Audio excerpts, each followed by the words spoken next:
big news about our 2025 World Tour. / Australia-New Zealand tour. That's the world, baby. That's our oyster. We have sold out a bunch of the shows, and if you've missed out in Perth or Brisbane, fear not, we've added some extra shows. So you can go to our website, dogoonpod.com, and soon we'll be in Hobart, Canberra, Sydney, Adelaide, Perth, Auckland, Wellington, and Brisbane. Can't wait. Can't wait.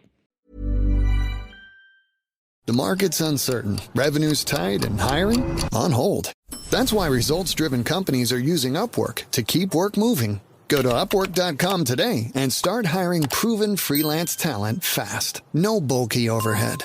No rigid long-term contracts. Just the right expert right when you need them. Work smarter and faster with Upwork. Go to Upwork.com now and find your freelance expert. That's UPWORK.com.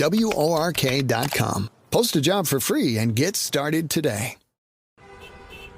If you're a Chicago business looking to give back locally, Gardeneers is your kind of nonprofit. We work in under-resourced schools across the South and West Sides, helping students grow fresh food and learn about health, sustainability, and equity. Your corporate sponsorship supports hands-on education, youth mentorship, and the transformation of school gardens into vibrant green spaces. Learn more about sponsorship opportunities at gardeneers.org, and let's grow something together.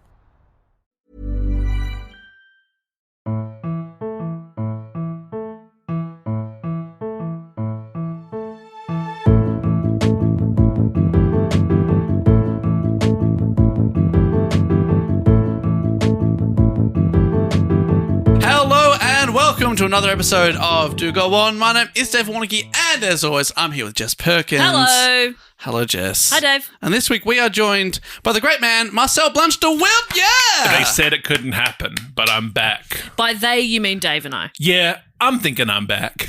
Yeah. Okay. That's John Wick. Is it? Yeah. I'm thinking I'm back. Yeah. I love it. I love John Wick. Yeah, there has been an error in booking the studio. We double booked, so you'll be recording your podcast over there. Yeah, and to be honest, like you know how it is in the content minds, like that you have to be making stuff all the time. Yeah. And I love doing your podcast, but I do need to be doing a bonus episode. So if you wouldn't mind, I will be whispering my episode underneath this episode. Well, you got your own camera and everything over there. So. Welcome back to another episode of the Comedy Writers Group podcast. My name is Marcel Blanche de Wilp. Anyway, so I've just done that. Great, okay, you've done You your won't intro. barely even notice. He's just going to be, anytime one of us makes a joke, he's going to be punching it up on his podcast over there. See, I understand the intention behind that, but I don't know if the audience, if it's clear. Yeah, the problem with that joke is... And we're like, oh. I'm just thrilled to hear you guys listen. You clearly have Big listened. fan. Yeah, I'm mostly just going, here's my problem with Yeah, it. you go- You know what you've done wrong there? Somebody tells a great joke and you go, Not for me. That's not what I do. I don't like it. I don't like it. Now, Marcel, you join us in what is the biggest month? The biggest months in the Do Go On calendar. This is the first episode of Blocktober 2025. Blocktober 2025. I thought you were about to throw up. I wasn't sure what was happening. The hands went over the mouth. I was like, oh, he's going to catch his vomit. I thought you were going to do a big fart sound. Blocktober 2025. Okay, yes. Welcome to Blocktober. No. Mercy. I've got to say the hands are making it harder to understand what you're saying. If I could give a note. Okay. Just try it without the hands. Welcome to Blocktober. No mercy. Yeah, that's very effective. Yeah, that's true. Yeah. But, you know. And you can use that as a drop. AJ or Connor can use it as a drop for future Blocktober things. Do you need some drops? Yeah, for the next 8 weeks. Blocktober. Block. Yeah, I'm thinking I'm block. I've got this. I'm block. What about a bit of a countdown? Can you do number 9? Oh, you've just done that. So no, number 8. Let's go back and forth. Okay, let's go through the whole list and we'll all do a number. So we're going to be 9 episodes. I'm going to do it like a Coles ad, though, just so you know. Okay. Number 9. Number 8. Number 7. Number 6. Number 5. Number 4. Number 3. Did we get there so quickly? I was also thinking, are we already at 3? I did 4. Number 2. 2. Number 1. Yeah. Oh, congratulations on getting number 1. Thank you That's so much. exciting. Yeah, big get for me. we'll Big get for my voiceover career. We'll be getting AJ to put those in every week. Yeah. I'm sure he will remember. So, Marcel, maybe you don't know. I'm sure, maybe you do know, but maybe people at home are tuning in for the first time. This is Blocktober / Blowvember. Well, we've annexed the month of November. Yes. Do we do our annual counter? This might be like the 7th or 8th annual Blocktober now. Yeah, we've been doing it for a while, where we take some of the most requested topics, we put them in a big poll, and then people vote on them as well. That's so right. these are the topics that Do Go On listeners have chosen. And people will be at the water cooler being like, can you believe it's Blocktober already? Yeah. You know, they're at work and the Zoom meetings going, already Blocktober. Oh my gosh. they say stuff like, "What are you doing for Block?" There'll be people that are leaders of big businesses opening their shutter windows, going out to their balcony and saying, "You there, boy, what day of Blocktober is it?" Yeah, that's what they'll say. Number 1.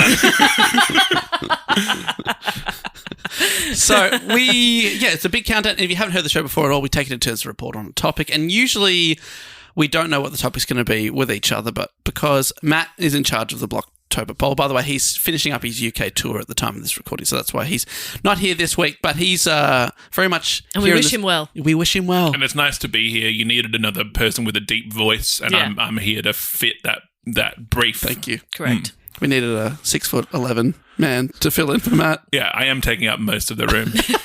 On this week's Comedy Writers Group, we're going to be analysing the Do Go On podcast and how they approach an episode. And I'm going to be a sort of fly on the wall. Yeah, our first approach is to be little and not take up much space.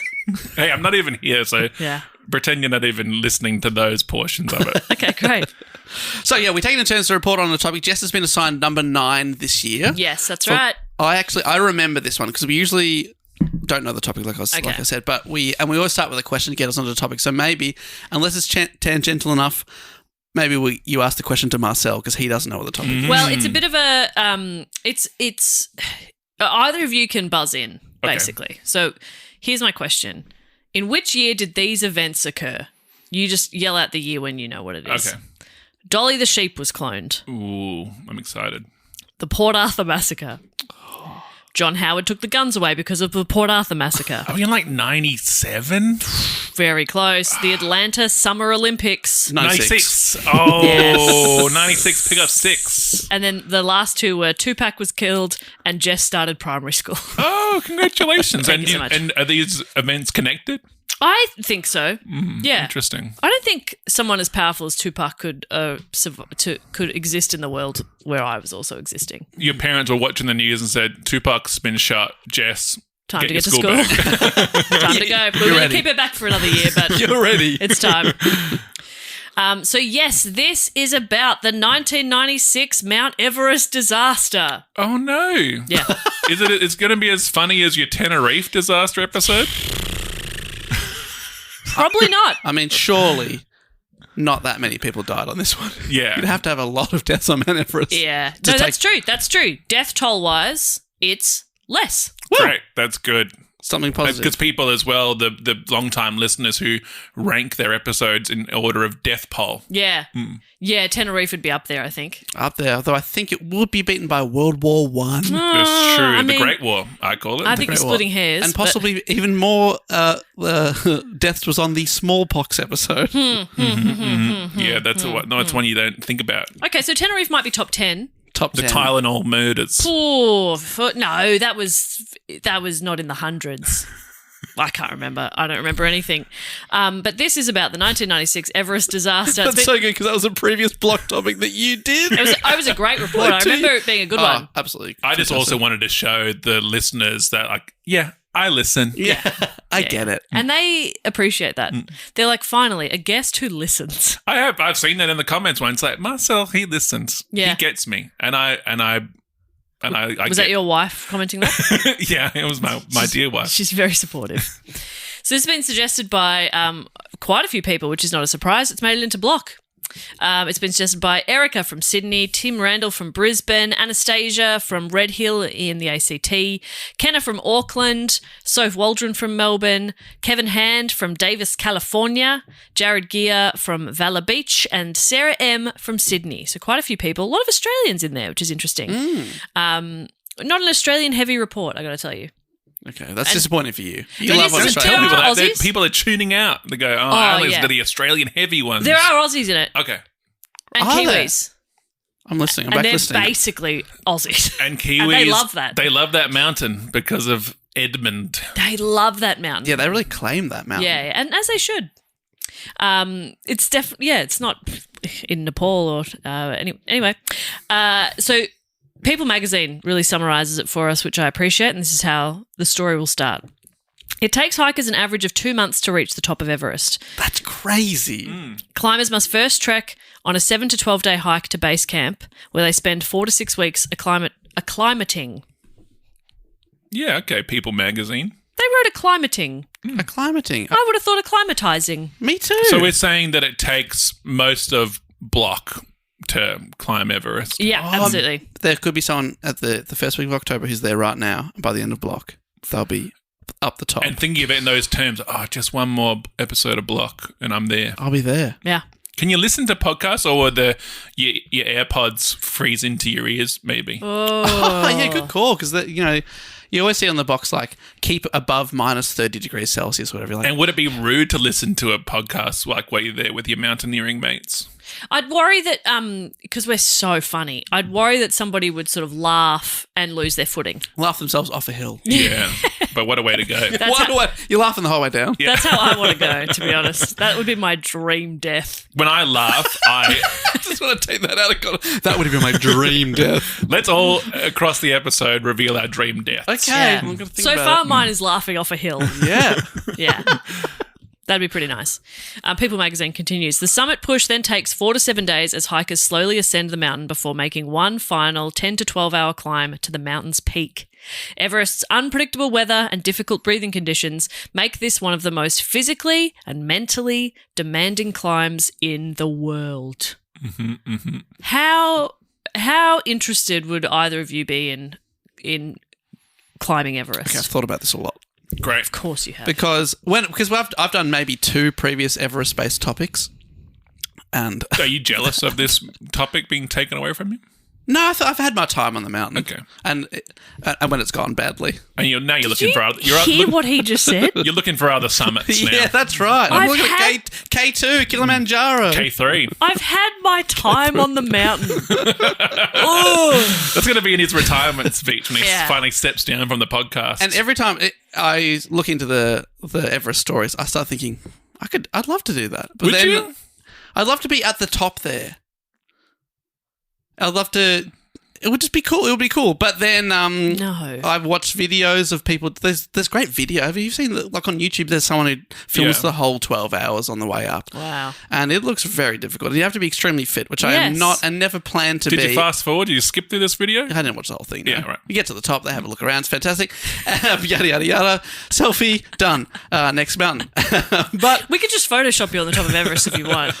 please do that. Yeah. That's all I need. Because to the point that I was talking about it so much, my wife has made me promise that I will never attempt it. Because she's like, it's bad for the planet. You'll die. Yeah, you'll 100% I die. don't 100% die. And It's very it's also risky. such a selfish thing to do. Like you hear about those, especially the dads who go, "Oh, I've just had a baby. I'm going to get into ultra marathon running, or I'm going to climb Everest." Like, how about you climb the stairs into our house and look after our child? That's my Everest. Quite a bit of that in this. Anyway, I've sworn off it. So that's my answer. I Okay, have- so you would like to, but your wife won't let you. I don't want to do Wow. I don't want to do the 2 month. Wow. I agree with the wife, by the way. I don't want to The do. wife. I don't want to do the life risking part. No. I'd like to be up the top. If I could teleport up there and have a look around, Yeah, sure. I'd do that. Even then, I'd be like, a bit cold. Yeah, but you have to be so fit, and I'm not going to be. So No. I'm not going to do it. No. Marcel? I've decided against I have it. no interest in any death-defying things, No. skydiving, mountain climbing, those sorts. Any of those things where you're like, the thrill is touching the veil. Is that what they say? Touching the void? The void, yeah. Yeah, the idea, when people are really fascinated by pushing the human body to its limits, I'm always like, that's interesting, I guess. I've got ADHD. I'm tired most of the time. Yeah. I find just doing regular stuff, like making a doctor's appointment, that's my Everest. So true. And yet, I don't get a medal. And nor do I get a Sherpa. I'd love. Let's invent that. Maybe like a Sherpa for everyday tasks. Ooh, an assistant. You want a PA. A parent. I was thinking about this just the other day. I was daydreaming about being in a Hollywood movie. Oh, great. And then I was like, but so often in Hollywood movies, like, because it'd be fun to be in like an action romp, right? So imagine being in a speedboat or something, and I'm trying to like have a cool scene where I'm driving a speedboat. I'd be vomiting.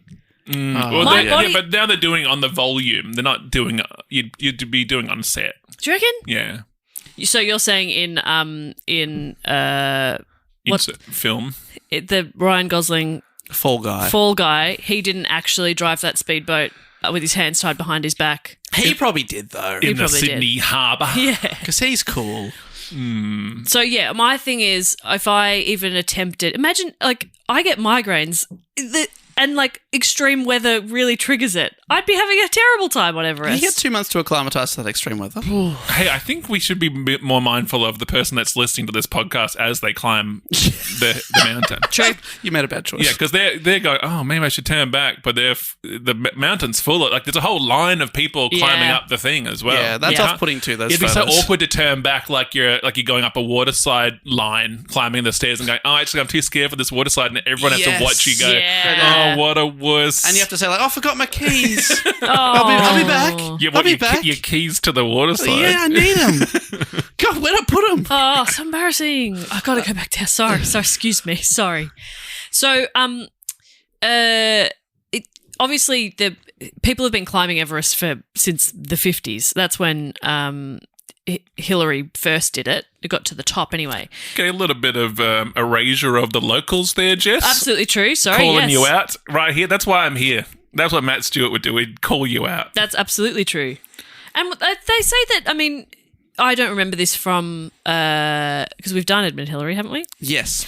And did you do Tenzing as well? Of course, Tenzing Norgay. Tenzing Norgay was definitely... So they were the first to climb, well, the first people confirmed to have climbed Mount Everest and like get to the summit. To summit, that's right, yeah. So Marcel is absolutely correct. I mean, the Sherpas have been there for a very long time, but not to the summit. Is that the idea? I think that people think that there's no evidence. But also, I like as well that the locals are probably like, yeah, there's a big mountain there. Like, we've got other stuff to do. Totally. We've got other priorities. But white people are like, you guys want to touch the top, bro. You got to get to the top. Race you to the top. Yeah, because we ruin everything. And I'm just waiting for the teleport machine, okay? Is that so bad? yeah, 5 minutes up the top. I guess. I mean, it would probably take a while to get into like appropriate clothing for the top, and then you got to teleport there. Well, if I'm only there for 5 minutes, can I just wear a tuxedo or something? You'd be pretty cold. First person to summit Everest in a tuxedo. Surely that's a world record. Yeah.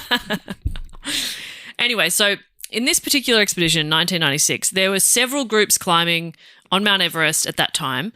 4 of those tend to be the focus on this story. Really, it's mostly like 2 of them, but there are sort of 4 main groups that we'll talk a little bit about. So I'm going to introduce them. They are there's a lot of names here. You don't have to remember most of them. I'll let you know the ones you probably try and clock. So the first group is Adventure Consultants. They're a New Zealand-based adventure company. They were founded in 1991 by Rob Hall and Gary Ball. Now that's Rob Hall, fun. Gary Ball. Why do they call themselves Hall and Ball? Hall and Ball.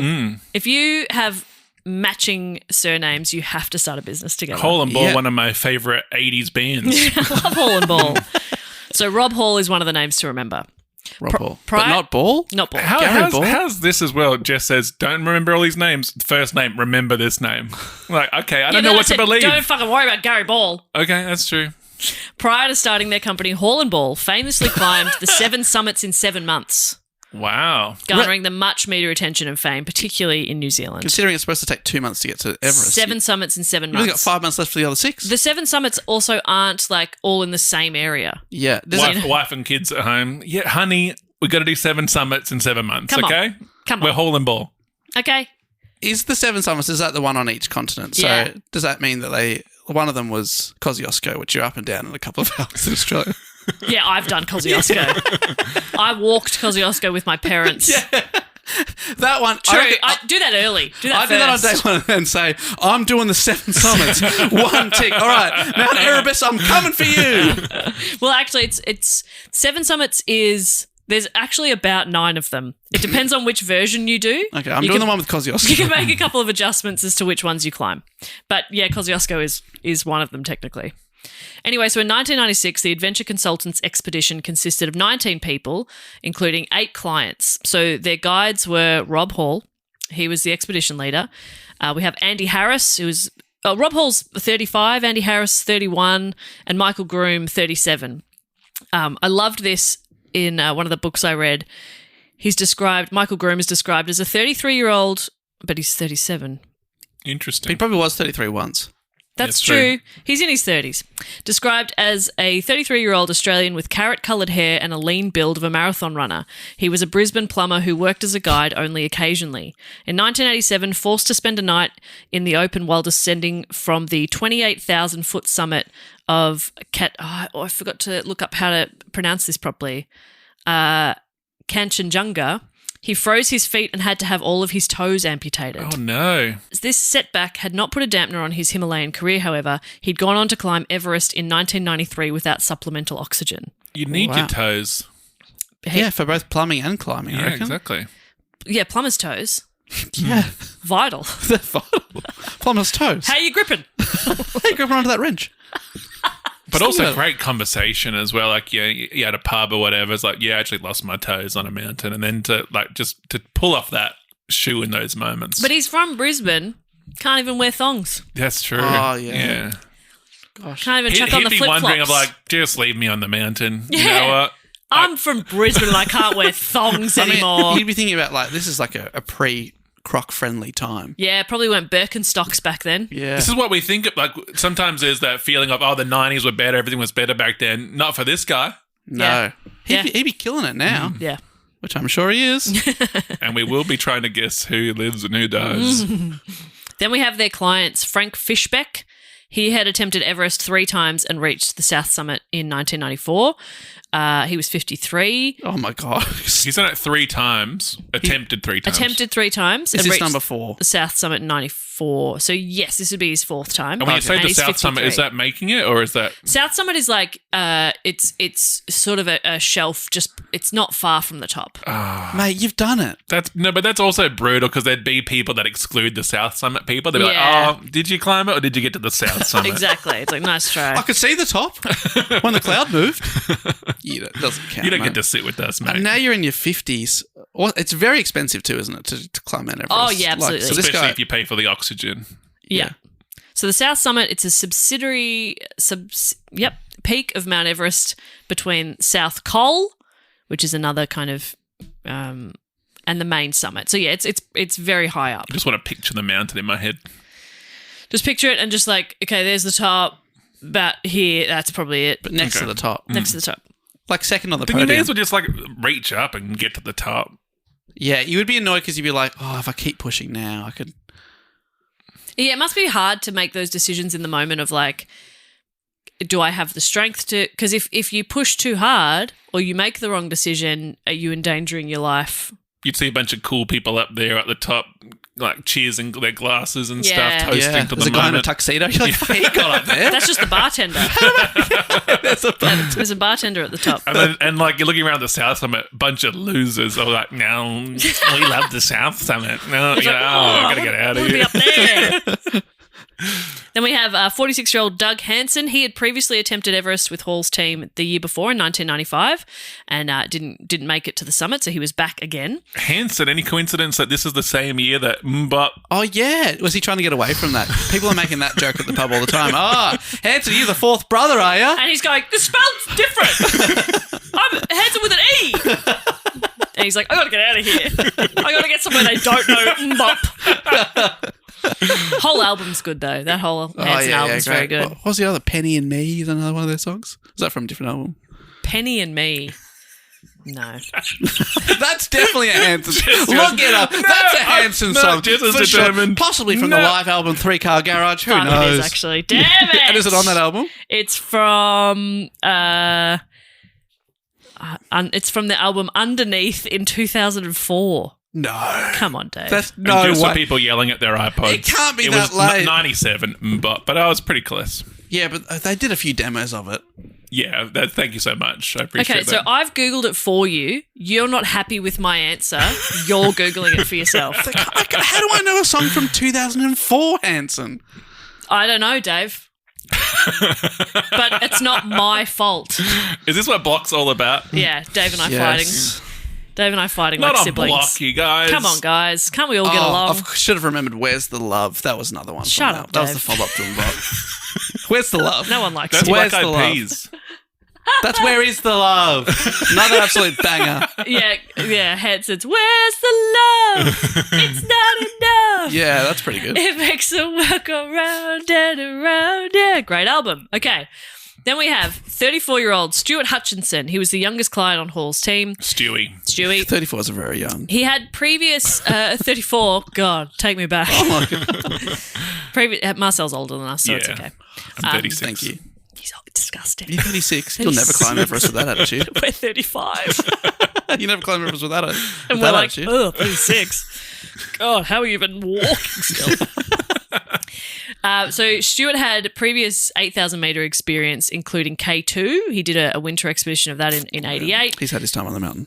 And he's done Everest North Side in 1994. So there's a couple of obviously different ways you can climb Everest. He's gone up the north side before, but I don't think Some of us reached have the gone summit. up the north side. That's how I prefer to go yeah. up, if you know what I mean. Some people are the south side. I'm a north side sort of guy, if you know what I mean. Dave, do you know what I mean? I don't think I get it. You're gonna bump my fist if you know the north side. I'll bump it, but I'll pretend I know what you mean. I don't know. Yeah, all right, brother. Yeah.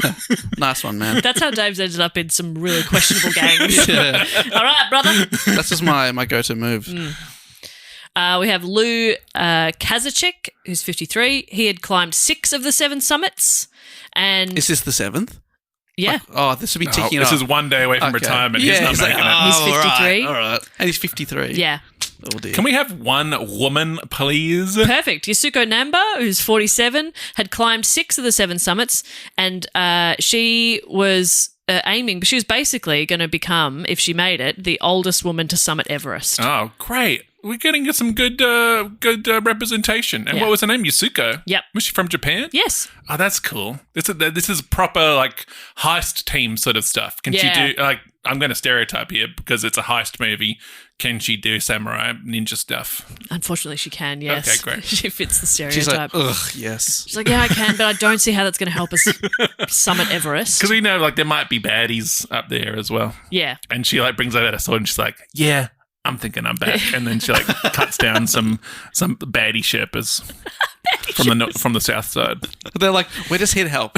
We're here to keep you alive, okay? Okay. Oh, okay. This is all right. This is a movie right here. Is like climbing on the mountain, but you do need some villains in it. Yeah. So some bad Sherpas. I think they would argue that the weather is villains or humans are the That's real true. villain. Yeah, that's pretty much all movies. Is you reveal that humans were. They the go, main- wow, humans kind of suck. We have 56-year-old John Task. He's the oldest climber on the Adventures consultant team, and this is his first time. He didn't have any other experience with 8,000 meters. Oh, God. Then there's 49-year-old Beck Weathers. That's a name to remember. He'd been Because of the name? Beck Weathers. She's the enemy.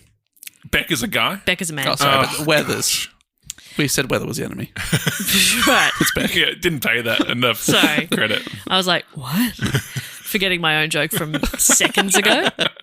He'd been climbing for 10 years, was also making a bid. That's a long climb. Most people take 2 months, bro. Do you reckon it actually only takes most people like 3 weeks, but he's brought up the average because it's taken him 10 years. I don't need oxygen, I'm good. I actually just love it on the mountain. I'm just going to crawl all the way up. My wife has left me. I have no home to get back to. I just have to stay I here. just have to keep going. He was also making a bid for the 7 summits. That's going to take him 70 years. He's going to do 70 years and he's already 49. Yeah, I'll get there. Any It's the day only way to win now. her back, to prove that I can do this. And finally on the Adventure Consultants group was John Krakauer. Does that name ring a bell?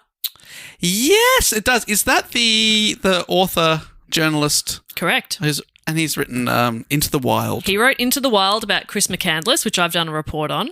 The connected universe. I know. So he's a journalist. He was working on assignment for Outside magazine, and his book Into the Wild about Chris McCandless had just come out that same year, and then he's off to climb Everest. Really? He's having a big year. A bit greedy to have a magazine called Outside. Just write about everything that could possibly happen outside. I think it's smart because if you go too niche... It's like having a magazine called People Magazine. Yeah, it's like that. That'll never work. How ridiculous. It's like having a magazine called Marie Claire. It's a magazine about... All right, one she issue. discovered radiation. Move on. Don't forget penicillin. That's issue 2. Mm-hmm. That's one of hers. So this is from John Krakauer, who wrote this. Hall had also brokered a deal with Outside magazine for advertising space in exchange for a story about the growing popularity of commercial expeditions of Everest. Krakauer was originally slated to climb... probably not him writing then because he wouldn't talk about himself in third person. Krakauer was originally slated to climb with Scott Fisher's Mountain Madness team, who I'll talk about in a sec. I don't want to join Mountain Madness. But Hall landed him, at least in part, by agreeing to reduce Outside's fee for Krakauer's spot on the expedition to less than cost.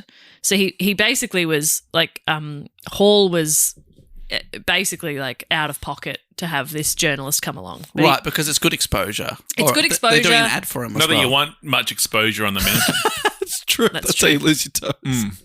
He basically, and I think there was some sort of deal as well about advertising space eventually in Outside magazine because Mountain Madness, who I'm about to talk about, is another company, but they're based in America, and Hall knows that they're based in New Zealand. They're going to need a lot of advertising in the US to get sort of US clients to climb with them rather than and there'll be so many more US clients who want to climb the mountain. Like, oh, I got to climb the mountain. I got to show people that I'm capable. And Australians are like, oh, no, you should be right. I don't need Yeah, to climb the whatever. mountain. Yeah, no, I've done Kosciuszko, mate. I'm all good. Just walked up with me mum. Actually, I was a teenager. Just did it. It was a casual stroll. We had a packet of Thins chips with us. That's what you need. Just mere years after Tupac Shakur died. Yeah, that's right. I climbed Kosciuszko. Wow. Pretty crazy. So Krakauer's an accomplished climber. He'd been sort of That's good news. climbing for a long time. He had not climbed a peak of 8,000 meters before, but he was a very good climber. And he's lugging that typewriter up there as well. Exactly right. And of course, as always, they had multiple Sherpas working with them as well in different capacities. There were at least 7 climbing Sherpas. They're the ones that would go up ahead of them and set fixed lines for them to use and stuff like that. But And are they all going to get names in this story? I have them. Okay, great. Okay, hang on. Or are they background characters? Well, I was just like, I've named a lot of people. People are looking at the timestamp. Yeah, they're like, oh, fuck. Okay, so yeah, for you fucking smartass. So for adventure consultants, There we go. We have Ang Dorje, Arita, Chuldum, Kami, Lakpa Chiri, Nagawong Norbu, and Tenzing. And they all get Tenzing's back. Tenzing pops up a bit. Is this the Tenzing? Nah. Oh, Tenzing Legacy. Be Tenzing pretty Legacy. old. That's a good name for the movie. Tenzing Legacy. And then we have the Mountain Madness crew. So that's a Seattle-based mountaineering company founded by Scott Fisher, Wes Krause, and Michael Allison. Scott Fisher is another name to remember because he is leading the expedition. For Mountain Madness. Mountain Madness. And to go by Twister rules from the movie Twister, not the game Twister, Okay. is that in the movie Twister there's the Storm Chasers, Yes. and like there's got like the cool team, down to earth like Helen Hunt's team, and then you got like the other team that are a bit more aggressive, corporate. Are we going by those sorts of rules that there's a good team and a bad team? I need you to put it into the 2024 Twisters universe. Same Exactly thing. Same thing.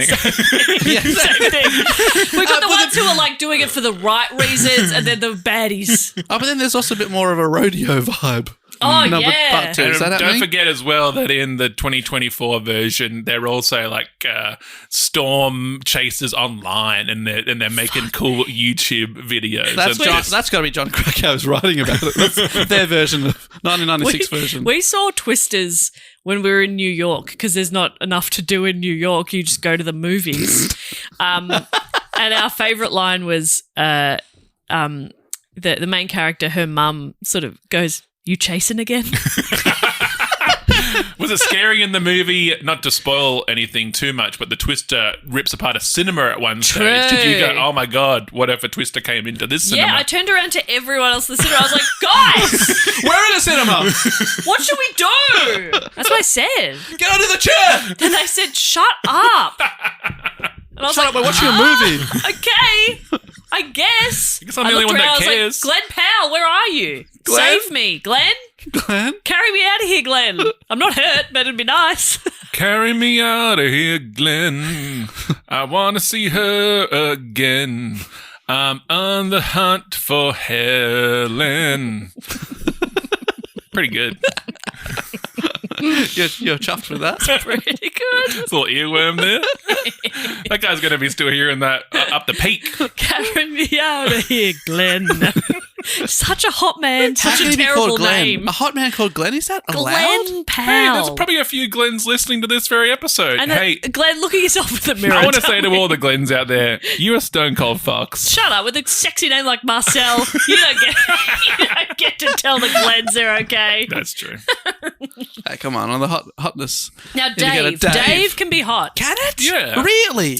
Yeah. A hot Dave? All right, I'm going to actors. Dave named. Franco? Yeah, I was going to say Franco, but he's a Okay. bit crook, isn't he? No, That's the brother James Franco's the croc You're one. right. Dave Yeah. Franco's fine. at the time of recording. Yeah. True. I accidentally typed in Day. Who are some instead other of Dave. Daves? Hot David Daves. Attenborough? Hot voice. Hot voice. Yep. And, you know. David Tennant. Oh, Yeah. he's good looking. Yep. And And has a great vibe. Yep. The guy from X-Files. David Duchovny. Oh, Californication. Californication. Yeah. Yep. Model was hot. Hasselhoff. Okay, yeah. Harbour. Popular in Germany. David Harbour. Yeah, one of the Yeah, Thunderbolts. okay, you're right. Okay. We've got some superheroes in here, Dave. Come on, mate. Super Dave. Super Dave. David Bowie. Dev Patel has come up, which is interesting. He's hot. He is 100% hot. He's very hot. That's how greedy you are for hot days. That you have to start going into devs as well. Okay.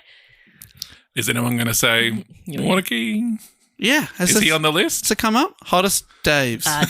No. Maybe just hot Daves. Maybe not hot test Daves. Just Yeah. hot. that's don't right, you're put right. yourself in that kind of Yeah, great. too much pressure. Okay.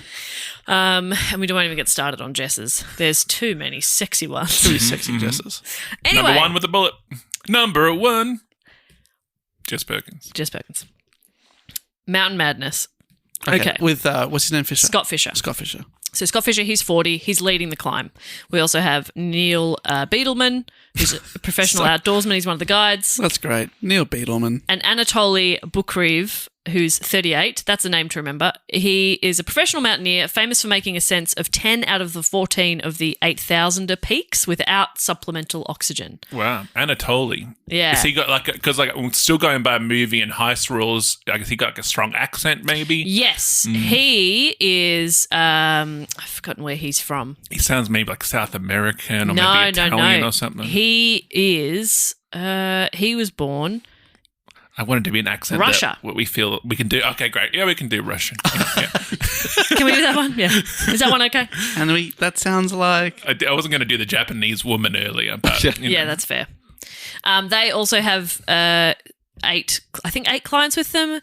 Martin Adams, who had climbed several other peaks before. Charlotte Fox had climbed Charlotte Fox. Hell yeah. all 53 of the 14,000-foot peaks in Colorado and 2 8,000 meter peaks. So she's a very accomplished climber. We have Lenny Gamelgard, Dale Cruz, Tim Madsen, who had climbed extensively in Colorado and Canadian Rockies, but didn't have experience at this sort of this 8,000 meter. Now, I'm intrigued here. I've never listened to a Do Go On episode where we've spent this amount of time going through the cast of characters. It feels a little bit like I'm at a play reading and the person is reading all the characters that are going to appear in the play. Yeah. And I'm just like, we got to start this play. But now I'm thinking maybe there's just not much to the story. So you're like, I got to I'm filling time. I'm padding here. I'm padding here with the cast list. It's just Anyway, they climbed a mountain. It feels weird to just be like, yes, there's like a couple of groups of people and they climb this mountain, right? Like, I don't know. It felt almost disrespectful to like not mention them. Yeah, I'm but intrigued. a lot of them I'm don't intrigued. come up much in the main story. I hope Charlotte Fox comes back. I'm rooting for her. I'll never mention Charlotte Fox again. Okay. Really? We wish her well. We had Sandy Hill Pittman. Sandy Hill. Probably climbed a few Sandy Hills. We had climbed 6 of the 7 summits. Wow. Pete Schoening. Clev Schoening as well. It was Pete's nephew. Who was nice thing to do with your uncle. Do you know many handsome glibs? Clev. Oh, yeah. Let's look it up.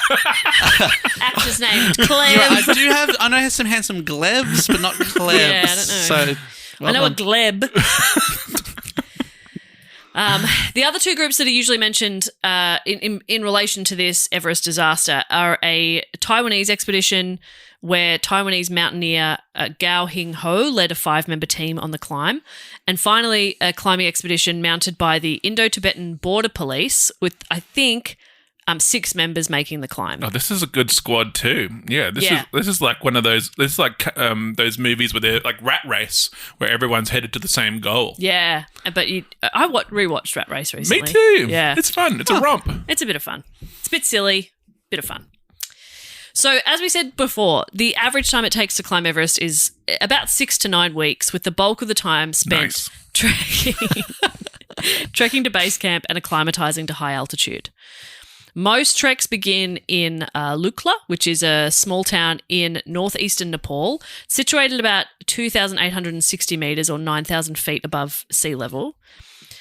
It's served by the Tenzing Hillary Airport, which is why it's often the starting point of the climb, because it's sort of the closest you can get.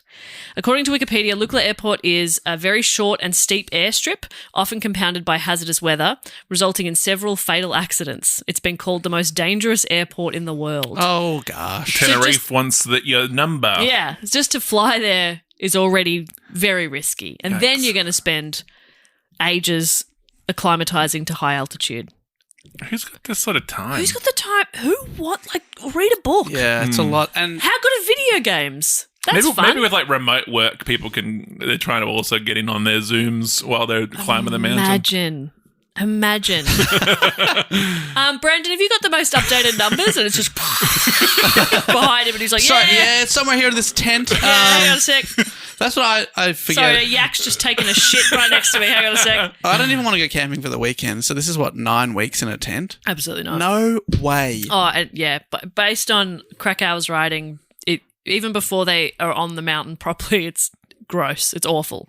Really bad. You gotta go shit in in the open or in probably not the open. They probably have like a portaloo type setup. No, it was in the open at one point. Really? Yeah. Oh, and it'll be freezing as soon as it comes out your anus as well. Oh my God. Oh, hopefully, yeah. Hopefully after it's out. Otherwise it'd be hard. Freezing it out on the way out. Oh my God. So the adventure... Yeah, I don't want to do that. But no. The teleport. No one's asking you to do it. I know. I know. I've been told I can't do it. I've just seen the time and realised how little I've just named them. I've been letting you drive this. I've named them. It's been a great list. It's a great list. I know, but I'm good at driving a car, not good at driving a podcast. We've got Pete Fisher, we've got Barry Hall. Let's not do it again. Scott Fisher.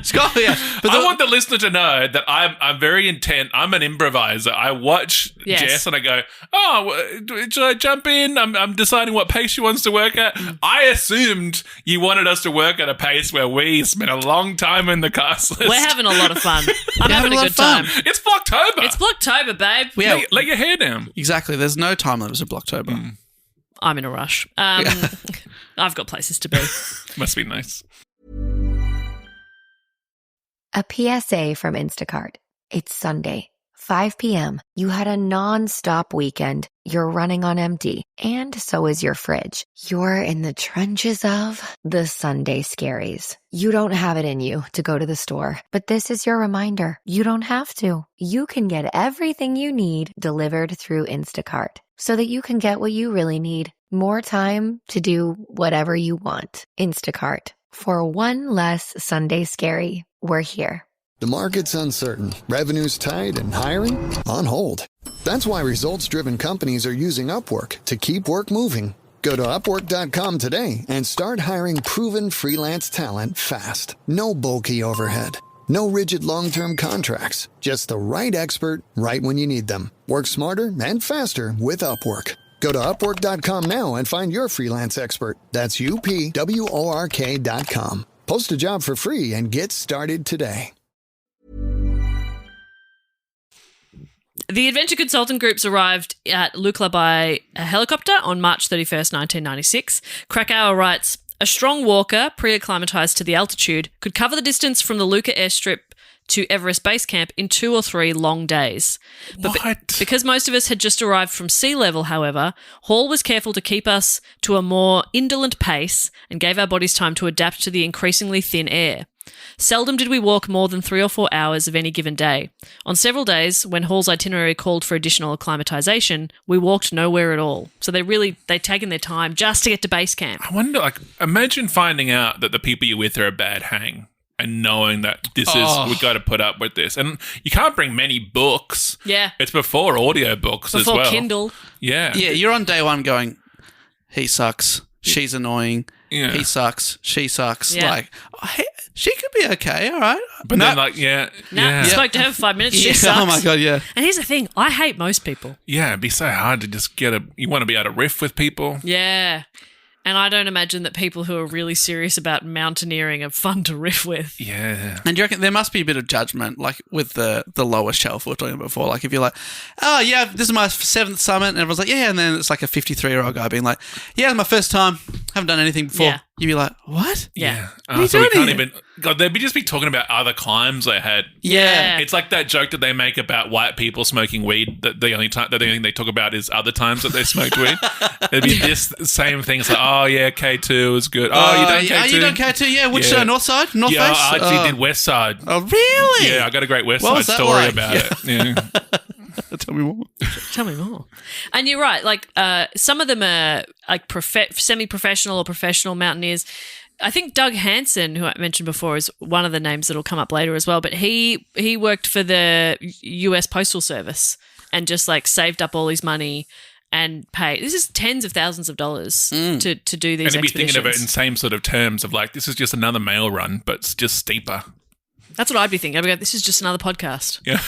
You know, you got to just take it one step at a time. Yeah. So on the 6th of April, they arrived at the lower end of the Kumba Glacier, a 12-mile or 19-kilometre tongue of ice that flows down from the south flank of Everest. Tongue of ice. That's what they called me in high school. Why, Marcel? Oh, no context is required. I think it makes sense with context clues. Tongue of ice. I was okay. At a party, there'd be like the bucket of ice where the drinks are. I'd put my tongue in the ice and then go, guys, who wants a smooch? Yeah, and they'd all say, no thanks. Yeah. And you go, please. It's me, the tongue of ice. Please. I won't even feel it. If that makes you feel better about it, I won't know. Krakauer writes, at 16,000 feet now, we'd left behind the last trace of green. He talks about like as this kind of week-ish as they're walking towards this glacier. It's like it's quite beautiful. It's like a nice time of year. It's a lot of foliage. Optimistic. Yeah, the sun is quite warm in the afternoon. It's like you're stripping down to a t-shirt and just walking. It's lovely. We're never going to die. It's perfect. Yeah, we're beyond that now. He says from that point on, it would be a barren, monochromatic expanse of rock and wind-blown ice. And there's still a couple of days' trek from Everest Base Camp as well. Krakauer describes the group staying in Lübe, a small settlement that was crowded with multiple climbing parties.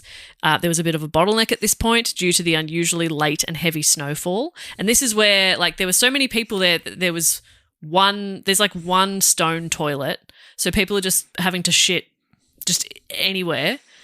That it was creating like a second Everest. It was creating a second Everest. North face?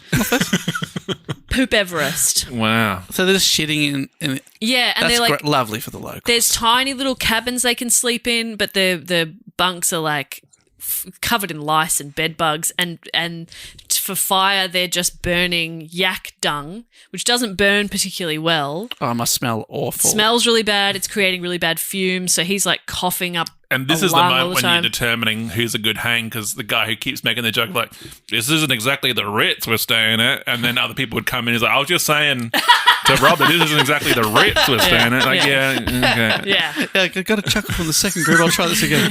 Here we go. They'll love this. Krakauer will write about this in his book, I reckon. Yeah, this is good. John, write it down.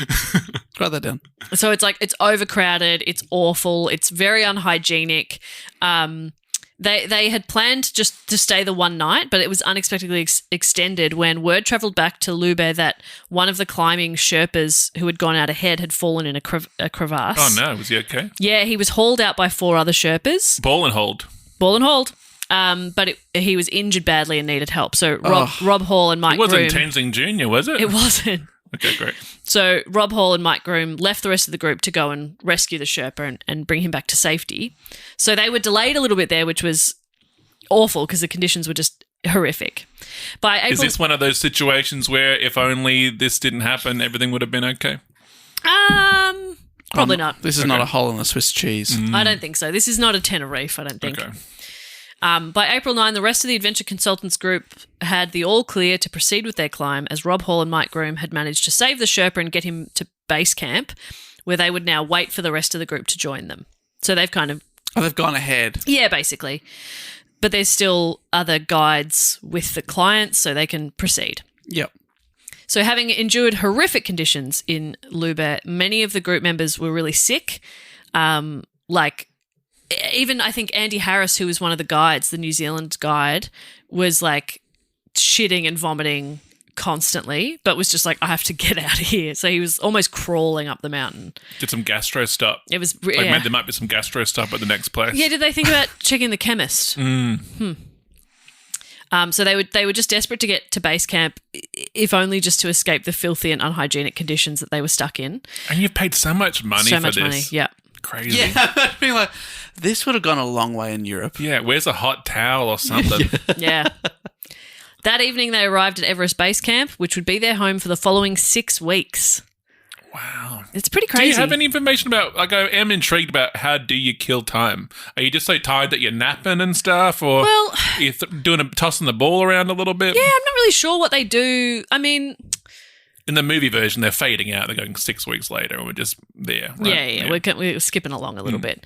There probably is a bit of like, I don't know, playing cards, reading a book. Oh, cards are classic. They're probably doing that thing where you take it in turns to prepare dinner for the rest of the group, that kind of thing. Yep. But you're also kind of doing like, you're not just at base camp all day, every day for 6 weeks. They're they'll do a little climb up a bit further, come back down. Do you mind, speaking of just like this being a little interlude sort of moment, that we just go back to a little bit of Comedy Writers Group podcast here? Yep, absolutely. Let's talk a bit about like pace in terms of how much an audience can pace themselves in regards to a podcast. Do people like an epic-sized podcast?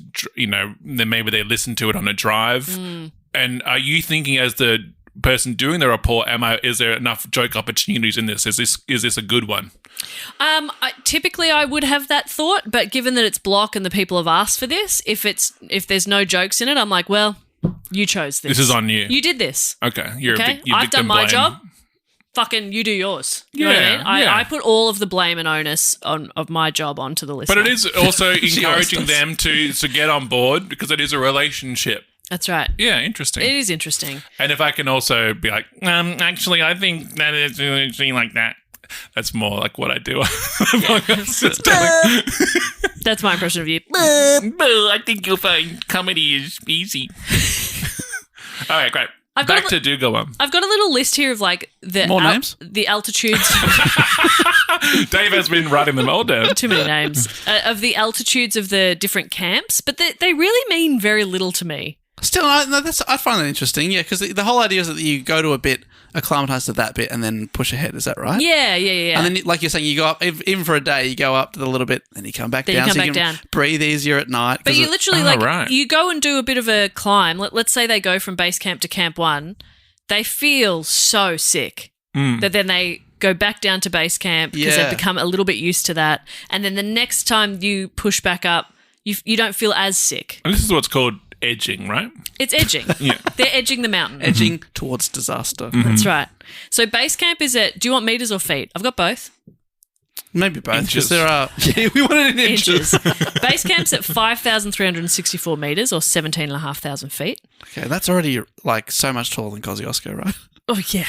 And is Everest known as a grower or a shower? It's a shower. Okay. Yeah. Camp 1 is 6,065 meters or 19,000 feet. So they're all kind of like 1,500 to 2,000 feet from each other, which isn't that far, But that's up. Correct. Can I clarify something as well in Sure. terms of measuring things? Is base camp when the climb begins, or does leaving the airport? I feel like the airport would already start to feel like I'm starting to climb. Like I'm on the hike. I'm on the expedition. Yeah, But base camp, and once again, if we can get phallic about this, do you start measuring from the base, or do you start measuring from where you're the balls, the airport or the balls? I guess. I think the balls are probably sea level, right? Okay. That's how we're measuring this chode. Okay, interesting. Yeah, let's make the balls sea level. Okay. Yeah. So then, You're measuring from the balls. Because I think tip to taint is the expression, maybe. right. Yeah, look, it's tough. Yeah. I'm not 100% sure. He doesn't measure it in those sort of terms. It doesn't come up. Krakauer never made the connection. Really? God. He doesn't say because they love flowery language. Like, oh, we're at the shaft. We're about to mount the shaft. Yeah. I'm also I'm feeling like it's not my space to make these comments as someone who doesn't have a penis. Oh, okay. You know what I mean? Yeah, but you've been around them. How dare you? As one of the sexiest jesters. My parents listen to this. They don't. No, she hasn't. Not our little girl. So what level are we at? Camp 2. Do you want all of them? How many are there? 4 and then the summit. Yeah, no, we got time for this. Okay. I think I did Camp 1. So Camp 2 is 6,400 metres or 21,000 feet. Camp 3 is 7,200 metres or 23,500 feet. Camp 4 is 7,920 metres or 26,000 feet. That's crazy. You're not even at the top. You're at 8,000 And the top metres. The top is 525,600 metres. Dave doesn't get it because he doesn't like musicals. No, I think but I that know was really good. That's a song from. What's it from? Does that come from Away? No. It's from Rent. You Is it fucking really? idiot. Yes. I think you'll Oh find, my God, I thought it was from. I would have sworn that you'll was find from it's the movie. from Fiddler on the Roof. Yes. We've got our musical expert Marcel here who's seen every musical except for Les Mis. And finally, the summit at 8,849 metres or 29,000 feet. Say that again. 8,849 metres, Unbelievable. 29,000 feet. That's so crazy. You would just feel heaps. Like when you're actually climbing it, you're not thinking about numbers, I feel you'd be like, this is just a lot. That's a lot. But I reckon you are thinking numbers if you didn't quite make it. People are like, oh, really? You only got to 8,700? Yeah, that's really? true. I mean, commercial planes typically fly between 30,000 and 42,000 feet. And if you're at the summit, you're at 29,000 feet. So basically, where planes fly. You can wave to planes. Yeah. You know when you're on a plane and it has the map and it says the temperature outside, it's always like minus 40 degrees. Yeah, why do we need to know that? It's terrifying, isn't it? And I'm pumping up the fan above me because I'm hot. Yeah. But that's unbelievable that they're that high. Yeah. You ever been high, man? Like you're at a height that if the plane, the window smashes, they have to drop down oxygen or you'll pass out. Mm-hmm. Like in seconds. And they just live in there. And we've got people who are climbing without supplemental oxygen. Yeah. Wow. It's pretty crazy. So I mentioned there was a lot of different climbing groups on the mountain at this time. And the 1996 season had a particularly high number of climbers, sort of the coverage on Everest, all aiming for the summit during the narrow window of favourable weather, which is sort of April to May, before monsoon weather hits. Really? Yeah, you got to get out of there before block. Yeah, you got to get out of there. Oh, yeah. If you're actually thinking about if you are listening to this on the mountain during block, This is Bad you should time. go back down. yeah. You I would should go back wait. down. Try again. You don't often offer mountaineering advice on this podcast, but today... But having heard that, I reckon, unless you're that guy that's been there for 10 years, I mean, Beck Weathers. he's adapted. He's like a mountain goat at this point. Do you think we should give more mountaineering advice? I think it wouldn't hurt, because also you never know what context people are listening to. Yeah. Always carry an extra carabiner. And if you also, for any hikes at all, Death Valley, a lot of people die in that. I don't know if you've heard about that, because people don't take enough water. Yeah. They take more Really? water. I mean, probably don't have to do that on Everest. Yeah, Surrounded you by the shit. Melt the snow. Yeah. But then you have to make sure that I've watched a lot of those mountaineering movies, like Vertical Limit with Chris O'Donnell. Mm-hmm. Are you familiar with his work? Yeah. Oh, yeah. Was he Robin? I think there was that one called Touching the What is he, Robin? Touching the Void, I think. Touching the Void. Dave's done a report on that story. Good That one. also put me off trying to climb. I wasn't on that episode, but I listened to it while I was away on holiday, and I was like, I should never come back to this podcast. This is one of the best we've ever done. And I wasn't there. But yeah, that I was I'm like, actually Team Jess. shut up, Marcel. Okay. He refuses. Okay. He refuses to listen to episodes you're not on. Yeah, fair enough. But that story was just harrowing, but incredible. And yeah, same. I'd be like, absolutely, like I'd never be in that situation. This is crazy. Yeah, every time I was doing that report, I was thinking, these people have chosen to be here. Yeah. You know But what I mean? here's it's the the thing. same with these people. A lot of these people have paid A their lot. life saved, like the post guy. Yeah. That's years and years and years of saving to do this. But remember too, some people think what we do is crazy. Yeah. You know, I could never do a podcast. I Yeah. could never go on stage. Like we are climbing Everest every week Every in some week. people's minds. Recently, we were reflecting on a particular night in New Orleans on our US holiday last year, where we got I can hear the blues music. we got up and did karaoke, and everyone was having a really good time at this karaoke, and we were like cheering along for everybody else who got up there, and then we got up and nobody gave us anything. No! Oh, no. It was brutal. What? Which What was- did you sing? 9 to 5. We did Dolly, of course. Well, that's appropriate. Bit of fun.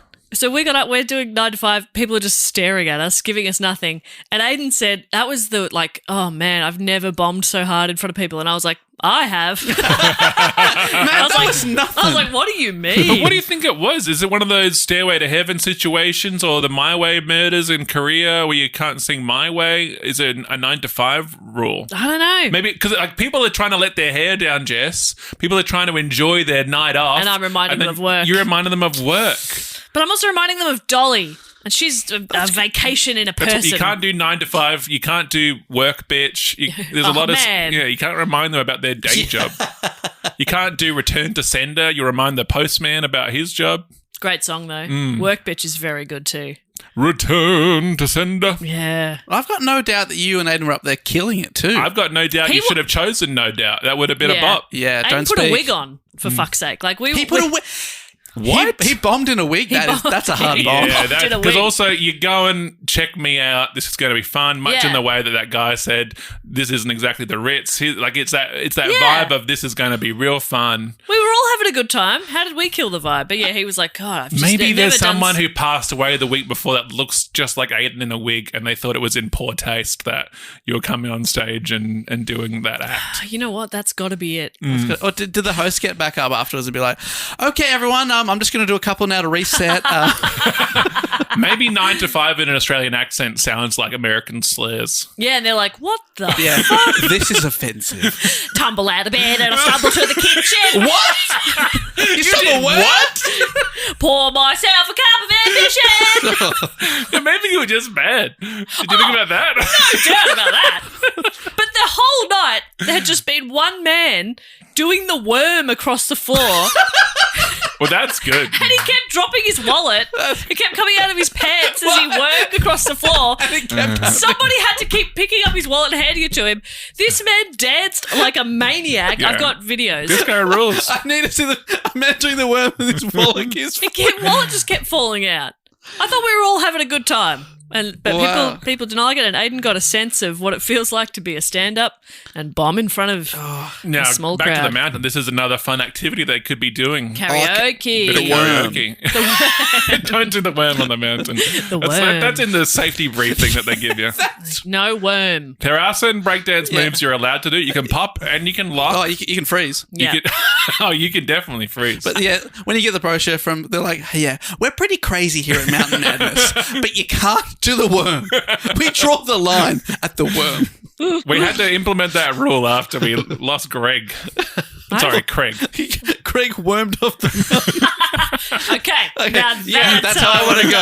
That's how I want to go. You've got yours. You locked yours in. You go first by worming off the mountain, and then I laugh off the mountain. And you land on top of me. I'm like, oh, God. And I'm at the bottom of the mountain, not climbing it, and Yeah. that's how I want to go. Crushed by my mates.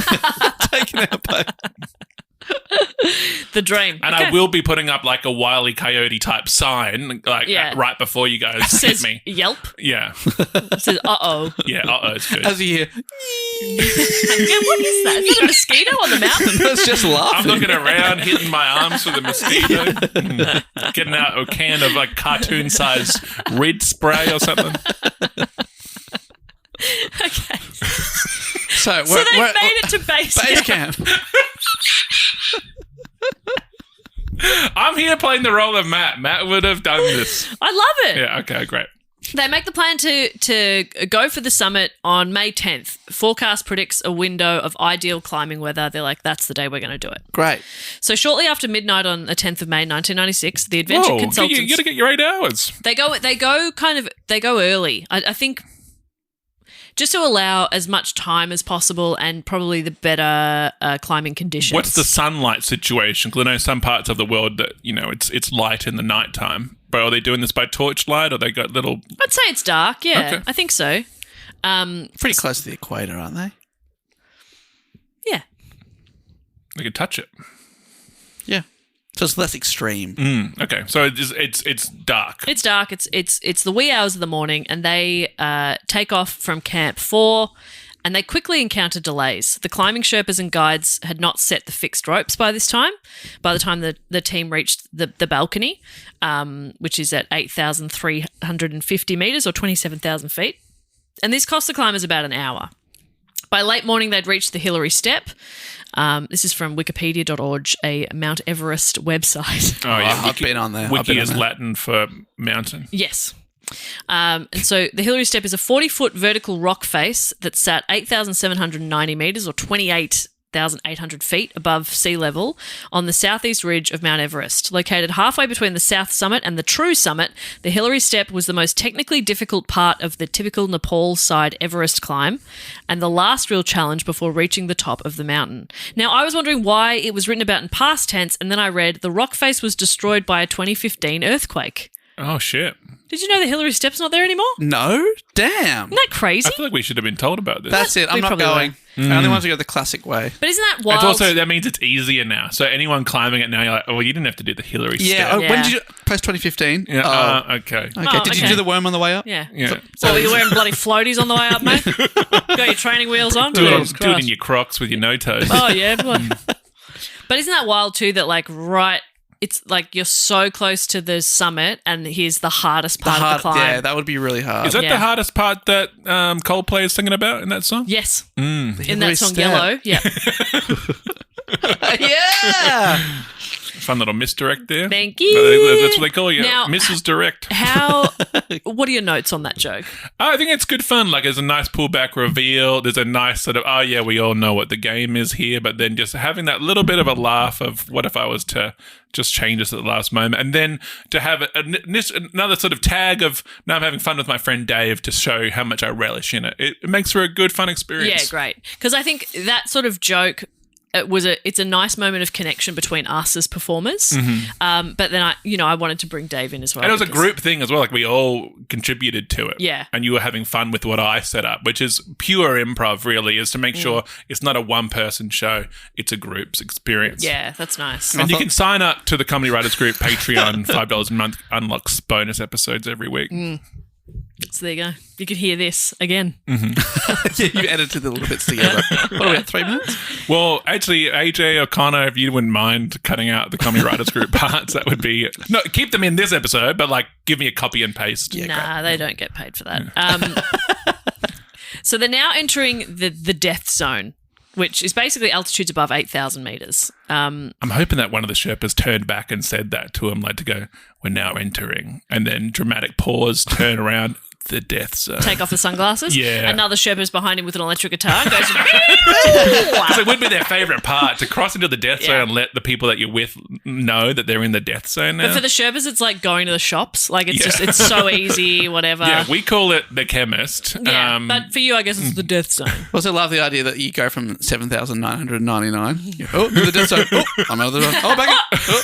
I'm dead. I'm alive. I'm dead. I'm alive. Please do not hop between the death zone and the not death zone. Whoa. Can cannot stress how precarious this is. That's why you see that long line up Everest in those photos. People just doing that too. Oh, I'm in. I'm out. So it's in the death zone, the Hillary Step. It was class 4 on the climbing difficulty scale. I don't really know what that means. Out of? Yeah. 5. One expedition noted that climbing the Hillary Step was strenuous and offered little to no escape from unpredictable, rapidly changing weather. So it's a tough part of the climb. Because it's vertical, you literally like just on a rope, sort of like rock climbing up. I think so. Whilst terrible weather, no oxygen, you feel like shit. It's really tough. I was picturing a thrust, like you have to go like upside down and back around, but it's just upwards. You thought they had to go upside down and back around, because you said a balcony at one stage. They're sort of climbing the ceiling and then go like Tom Cruise style. Wow. Yeah, like the start of Mission Impossible. I haven't watched that 12-hour video that Dave loves on YouTube. Let me bring it up now. So I'm not 100% sure. Yeah, okay, yeah, but challenging. It's challenging. So anyway, they've made it to the Hillary Step and yet again discovered that the fixed lines hadn't been placed and again were delayed for at least an hour while lines were fixed. And can we get a little time update, not on the episode, but on the how many months are they into the climb at this stage? This is they started March, we're into mid-May, so they're 6 weeks and in. What's the vibe? But they run out of conversation. There's nothing new. Yeah. They know everything. How many kids do you have? Oh, I mentioned my kids when we first met. Oh, okay. Yeah, but I forgot. Yeah. Just tell me again. How many kids do you have Fuck's now? sake. You've been away a long time. Yeah. Well, your wife's given birth because you just decided to fuck off. There were over 30 climbers attempting the summit that day. Wow. And there was a bottleneck at the single fixed line. So there was a rule that climbers had to reach the summit before 2 p.m., which is basically the latest safe time to turn around to get back to Camp 4. Yes, that's right. 2 p.m. Okay. So 2 p.m. if you're occasionally, so like with Doug Hansen the year before, they were not going to make it to the summit. They were on their way, but they weren't going to make it by 2, so they turned around early. That must be a pretty tricky call to make. Absolutely. But I suppose if you have that 2 p.m. fixed time, you go, that's the rule. Yeah. If you're going to be a minute after that, it's not safe. And then you'd be saying that to everyone. And it wasn't that I couldn't do it. It was the 2 p.m. It was the 2 rule. p.m. I wanted to go. Yeah, but, I was ready. I was feeling good. But at the nanny state up there, honestly. they told me I had to come back down. So given the delays due to the bottleneck as well as concerns of running out of supplemental oxygen, several climbers turned around at this point to return to Camp 4. And if I may permit myself just one of these for the episode, supplemental oxygen. And that's from... Is that come from away? What is that? So climbing without supplemental oxygen, the guide Anatoly Bukrev from Mountain Madness, he was the first to reach the summit at about 1 o'clock, a bit after 1. Yes, I am the first to reach the summit. What do you mean you need bottle oxygen? I got bottle of vodka. It is actually very easy. I walk up here. I was talking into cell phone at the same time. Yeah, the only bottleneck I was worried about was holding on to the bottleneck of my vodka. You Americans, you think too much about the climbing. I see the summit. Good, you back again. I go home now. So he spent about an hour and a half at the summit. He was helping other climbers get to the top. That's so many selfies. Too many. He's taking photos of everybody. Would you mind taking a photo of me? All right, the last one. But if he got there at 1 and he's there for an hour and a half, what time are we up to? Oh, that's 2:30 p.m. That's when he turns around and starts to go back down. But once you're up there, you're allowed to turn around. He should be going down earlier. And remember, 2:30 as well. That's when you should be making your dentist appointments. Absolutely. I agree. For comedic purposes. But outside of comedic purposes? It's just a pretty convenient time. Are you mad at him for that? Do you think the receptionist would mention it, though? Like, you got to giggle at that if you're the receptionist at a dental office. And, is 2:30 okay? And they're like, yeah, that's fine. They're like, 2:30? Huh? Come on. I'm a dentist receptionist. I need this. I need you to giggle at 2:30. Give me the laugh. And I need the person. They're like, I'm in a lot of pain. It's actually an emergency. I need it bumped up way earlier. Yeah. Could it be now? I'm outside. So Anatoly starts to come back down around 2:30. It's also a long time up there, isn't it? I assume that you go up there for like 3 or 4 minutes. Everyone gets their turn, and because it's so high, you go back down. An hour and a half is a long time. Because he's one of the guides, he's sort of helping the others. Okay, of course, that makes I sense. hate me saying that. I'm actually allowed to be up here longer. I think you're supposed to go down. No, I'm actually allowed. His access all areas pass. He's like, We're not VIP, worthy. okay? You can only be here for a few minutes. I can be here for a long, long time. Okay, I don't need your little. I've lost the accent. I can't get back into Vodka. it. Vodka. I don't need your little bottle oxygen. I like me Russian. Yeah, I like your Russian too. Commit to it for the rest I'm of the block. attracted to myself. Commit to it. So by that time, a bunch of the adventure consultants like Hall and Krakauer, Andy Harris, Beetleman, the Japanese woman Namba, she made it, and a couple of the Mountain Madness clients, they'd all reached the summit. Krakauer talks about This is embarrassing, Jess. You've forgotten about this disaster part. This is just a happy trip. What a day out. I know, they all made it. This is a great episode. I'm so happy to hear about it. It's fun. Krakauer talks about his regret that he only brought 2 bottles of oxygen with him. He left his third at, I think, Camp 3, thinking he wouldn't need it, so why carry the extra 7 pounds, which is about 3 kilos. Oh, no. But once he reached the summit, he had less than an hour of oxygen left in his tank. It's like when you're packing and your partner is like, oh, do you think you should get extra underpants? And you go, no, I'll just swim them inside out. And they go, that's gross. Yeah, it doesn't work if you've shit yourself. And you always shit yourself. I say he had less than an hour. I think from his book it was like 15 minutes. Like he did not have long on the oxygen. Less than an hour. It's He's made bad. it more exciting for the book. Yeah. Yeah. So he spent... Yeah, 7 seconds of oxygen. So like Dave was saying, he literally spent a couple of minutes at the summit, took a couple of photos of his friends and then turned around. And you'd be holding your breath the whole time. He's to like, I save oxygen got to as well. get the fuck out of here. Even if it's a blurry photo as well, you'd He's be like, hating yeah, it's it. good. Yeah. So Yeah, whatever. Someone's like, do you want a photo of you? No, don't worry about it. I'm so fucking tired. Yeah.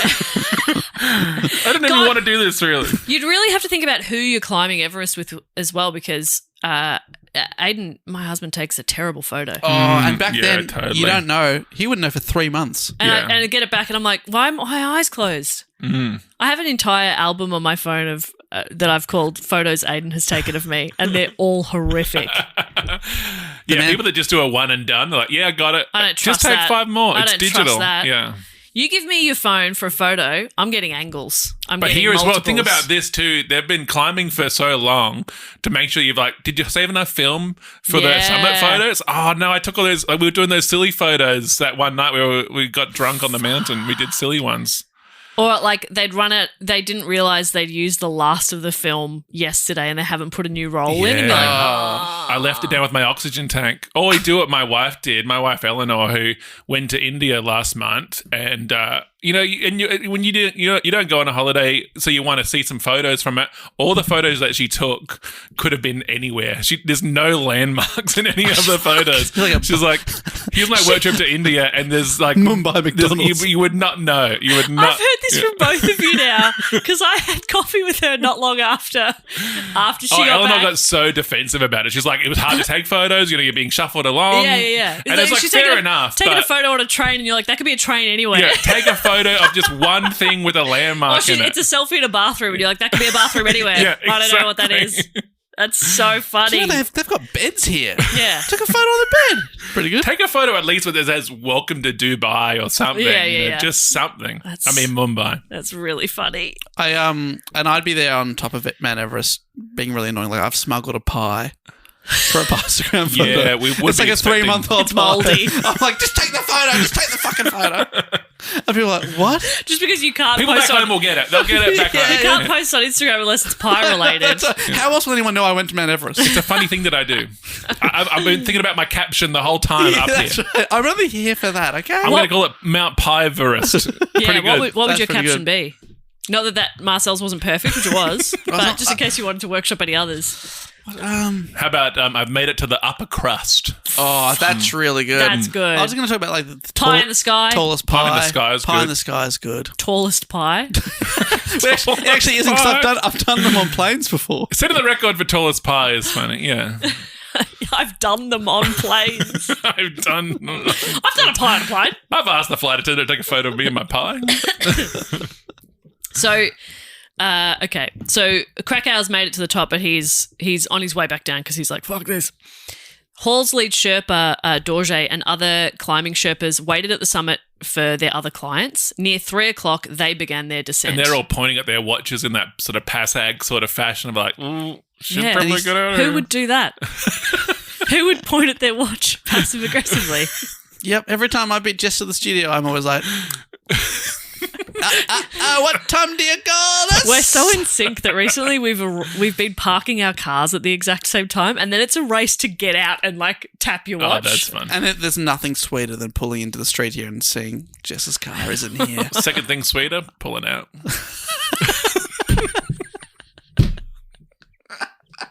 And seeing Jess's car isn't there. Okay.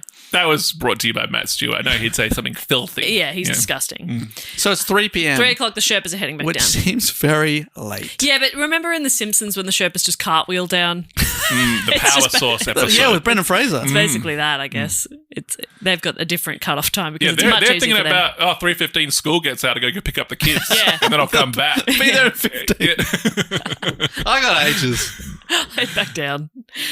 On the way down, Dorje encountered client Doug Hansen, the postal worker, just above the Hillary step and ordered him to turn around and descend. But Hansen, he didn't respond verbally, but he shook his head and he pointed upwards. He's like, So he's I'm still going. trying to go up at 3 o'clock. I believe So- you said something like, rock, climb and rock, rock. Yeah. And then one of the Sherpas goes, that's a good sound. I got to tell my friends back home about this. Yeah, I got to tell Zach, Isaac, and Taylor about And this. he's like, Zach, Isaac, and Taylor, those are the names of my 3 younger brothers. The last name spelled differently. But So like I mentioned before, Hansen had attempted the summit the year prior and he'd missed out on reaching the top due to Hall turning them around before the 2 p.m. cutoff. he's like, this year's going to be different. Yeah, so Hall had invited him back. He's like, come do it again. Oh, is it the kind of thing where like you do a tour and it's like you're going to go see seals or something or dolphins and like if you don't see dolphins, you can come again the next day for free. Yeah. But he's come back the next year for 2 months. It's crazy. And you would not see any dolphins up there. No. That's the crazy part. Yeah, so like why are you climbing Everest to see dolphins? Yeah, it's weird. Go to the ocean. Don't make that a guarantee of the trip. But Yeah. I mean, you got to set yourself aside from your competitors. None of them. That's true. Madness too was what it was. Yeah, they're not- Mountain Madness. They don't have dolphins. They're It's not not promising. guaranteeing if you And don't see they're mad. dolphins. So is this Hall? Is it the same guy that said turn around again? Yeah. He's like, not again, Hall.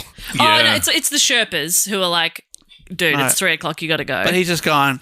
He's going to go to the The top. Sherpa's So unaware he's- of your main character syndrome. Yeah. And he was very determined, obviously, to make it. Hall gets there, and the Sherpas are like, we can take Doug to the summit if you want. Oh, okay. We'll take him. Don't they know they're in the middle of a disaster episode? Yeah, But goodness gracious. Hall says to the Sherpas, he's like, you go down, assist the other clients, stash some oxygen canisters along the way. I'm going to help Doug Hansen get to the top because I think Doug had run out of supplementary oxygen. So Hall's like, I'll stay with him with oxygen. We're going to go to the top. You go back down and look after everybody else. Also, Crazy when are the bad Sherpas coming into it? Here's the thing. I don't think the Sherpas are the bad guys. in No, this. like there's like a bad team. Yeah. All the Sherpas that have died on the mountain, they like come Ghosts. back as like ghost Sherpas. Yeah. That's actually cool. That's actually very cool. I'd watch the shit out of that. Who's in it? Doesn't matter. I'm watching.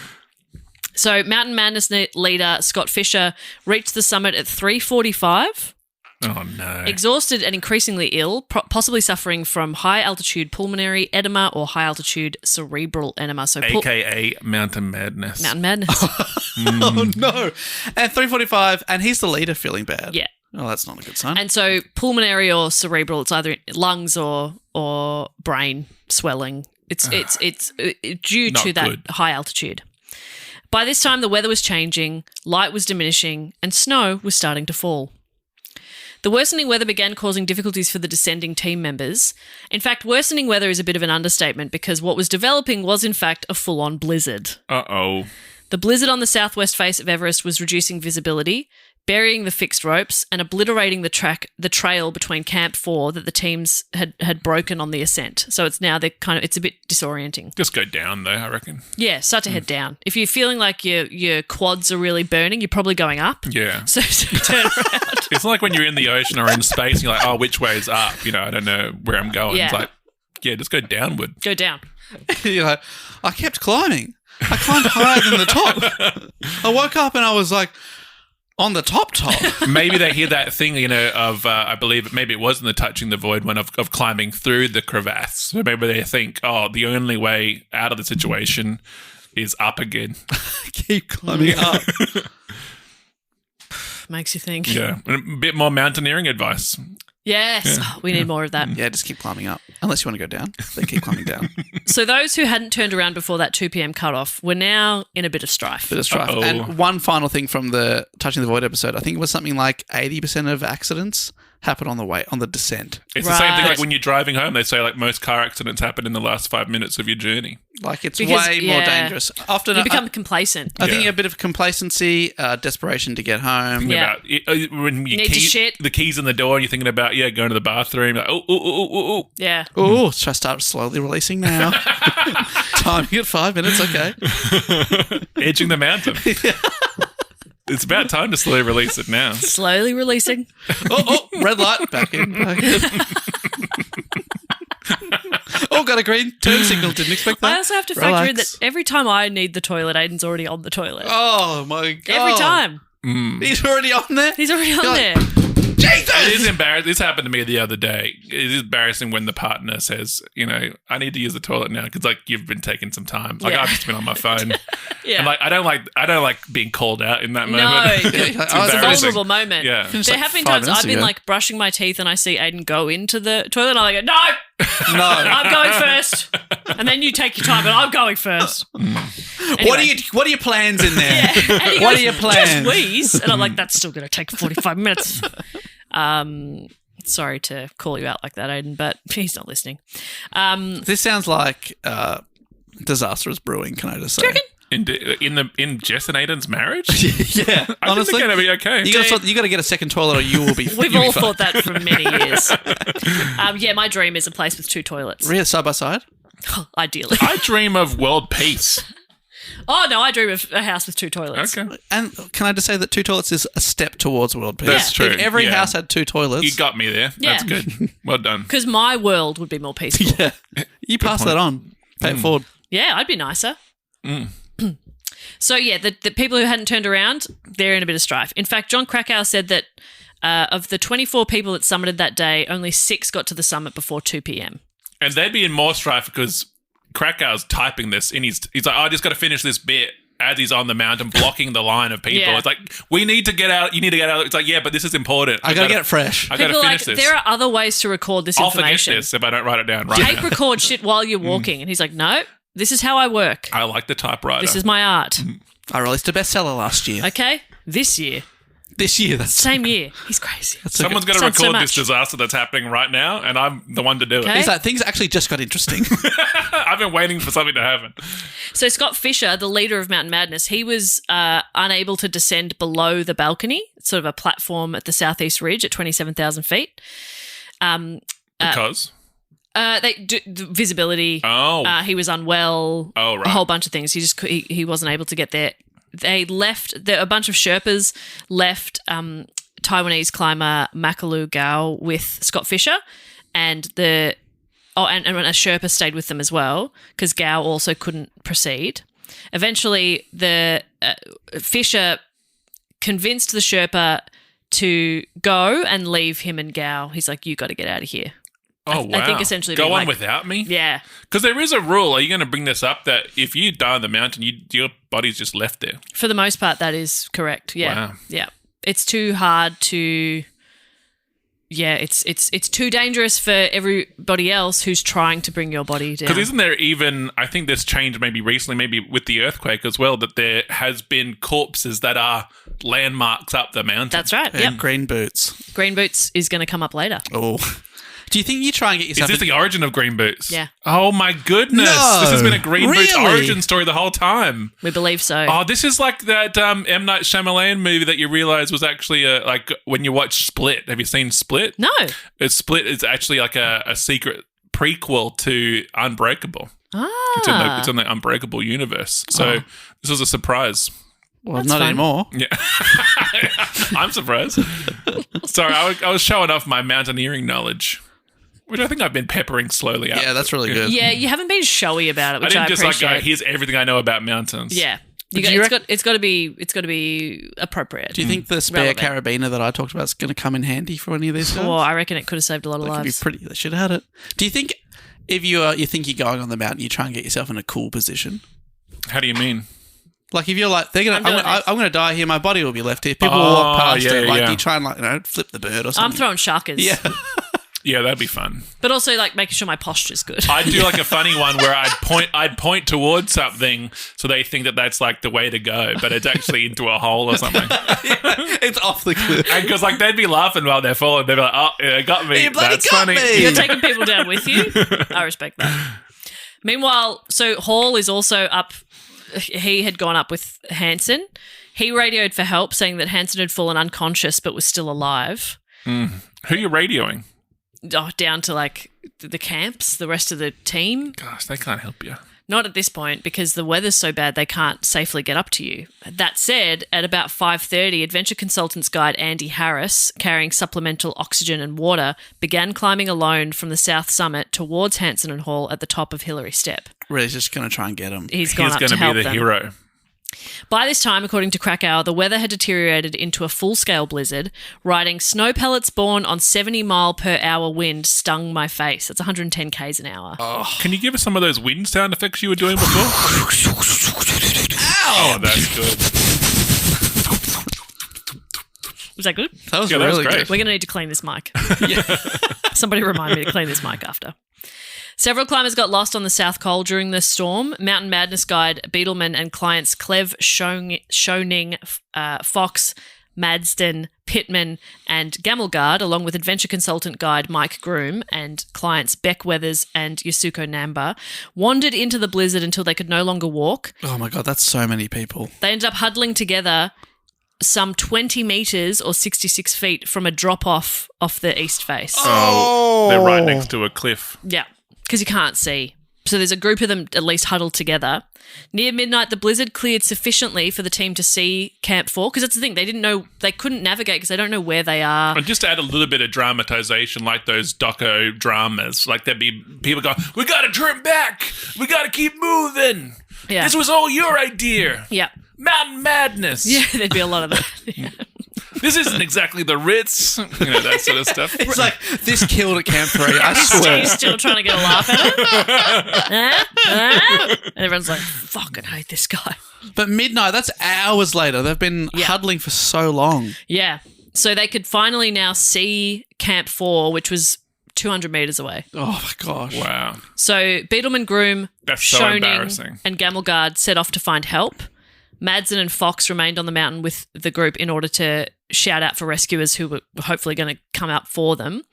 And Anatoly Bukharev, our Russian friend, he had made it back ages earlier, which becomes there's a bit of controversy around him with this story, which I'll get to, but he's praised for his bravery because on one side, it's good that he had turned back early enough that he was relatively rested and was able to get up, because he then climbed up to them and brought back down Pittman, Fox, and Madsen to safety. So they were all not... Charlotte Fox comes back. Charlotte Fox is okay. She's back. So they were not doing great, but they were okay. They were able to climb down. Yusuko Namba and Beck Weathers were left behind. They were basically on the brink of death. No, And so Yusuko. they're kind of like, I'm going to take this healthy group first and come back for these guys. Yeah, because like if one of them can't make it, Yeah. it really just drops the chances. They're of kind of like- Fortunate too that the Japanese character, there's a Hollywood theme that like a lot of the time, like the person of color would be like the one that doesn't make it. Yeah. It's unfortunate. Yeah. But like also like a Predator movie I just watched recently is the Japanese character.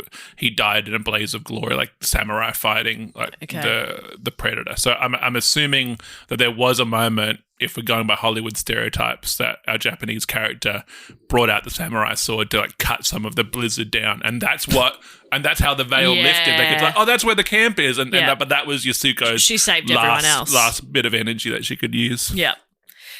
I think Anatoly initially sort of said they're gone. Oh, wow. Yusuko and Beck Weathers. And people know what they're signing up for. Like, there'd be an understanding that maybe some of us won't make it back. So when you do that dramatic just sort of nod of, in those movies where people go, oh, what happened to Jeff? And you just do like a nod and people are like, oh, okay. Yeah. That Hansen's just still pointing. I'm going up. I'm going back up. Going up.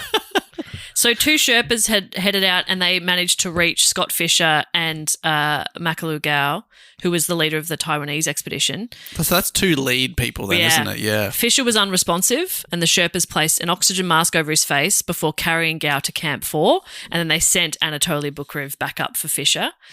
After rescuing other people, Bukrev finally reached Fisher, who had unfortunately already passed away.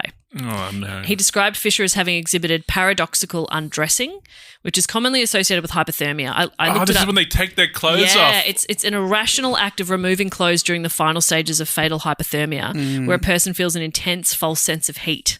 So Anatoly wrote, his oxygen mask was around his face, but the bottle is empty. He's not wearing mittens, hands completely bare. Down suit is unzipped, pulled off his shoulder, one arm is outside clothing. So he's like, it's like he's died trying to like take his clothes off because he was feeling hot. That's how I want to die.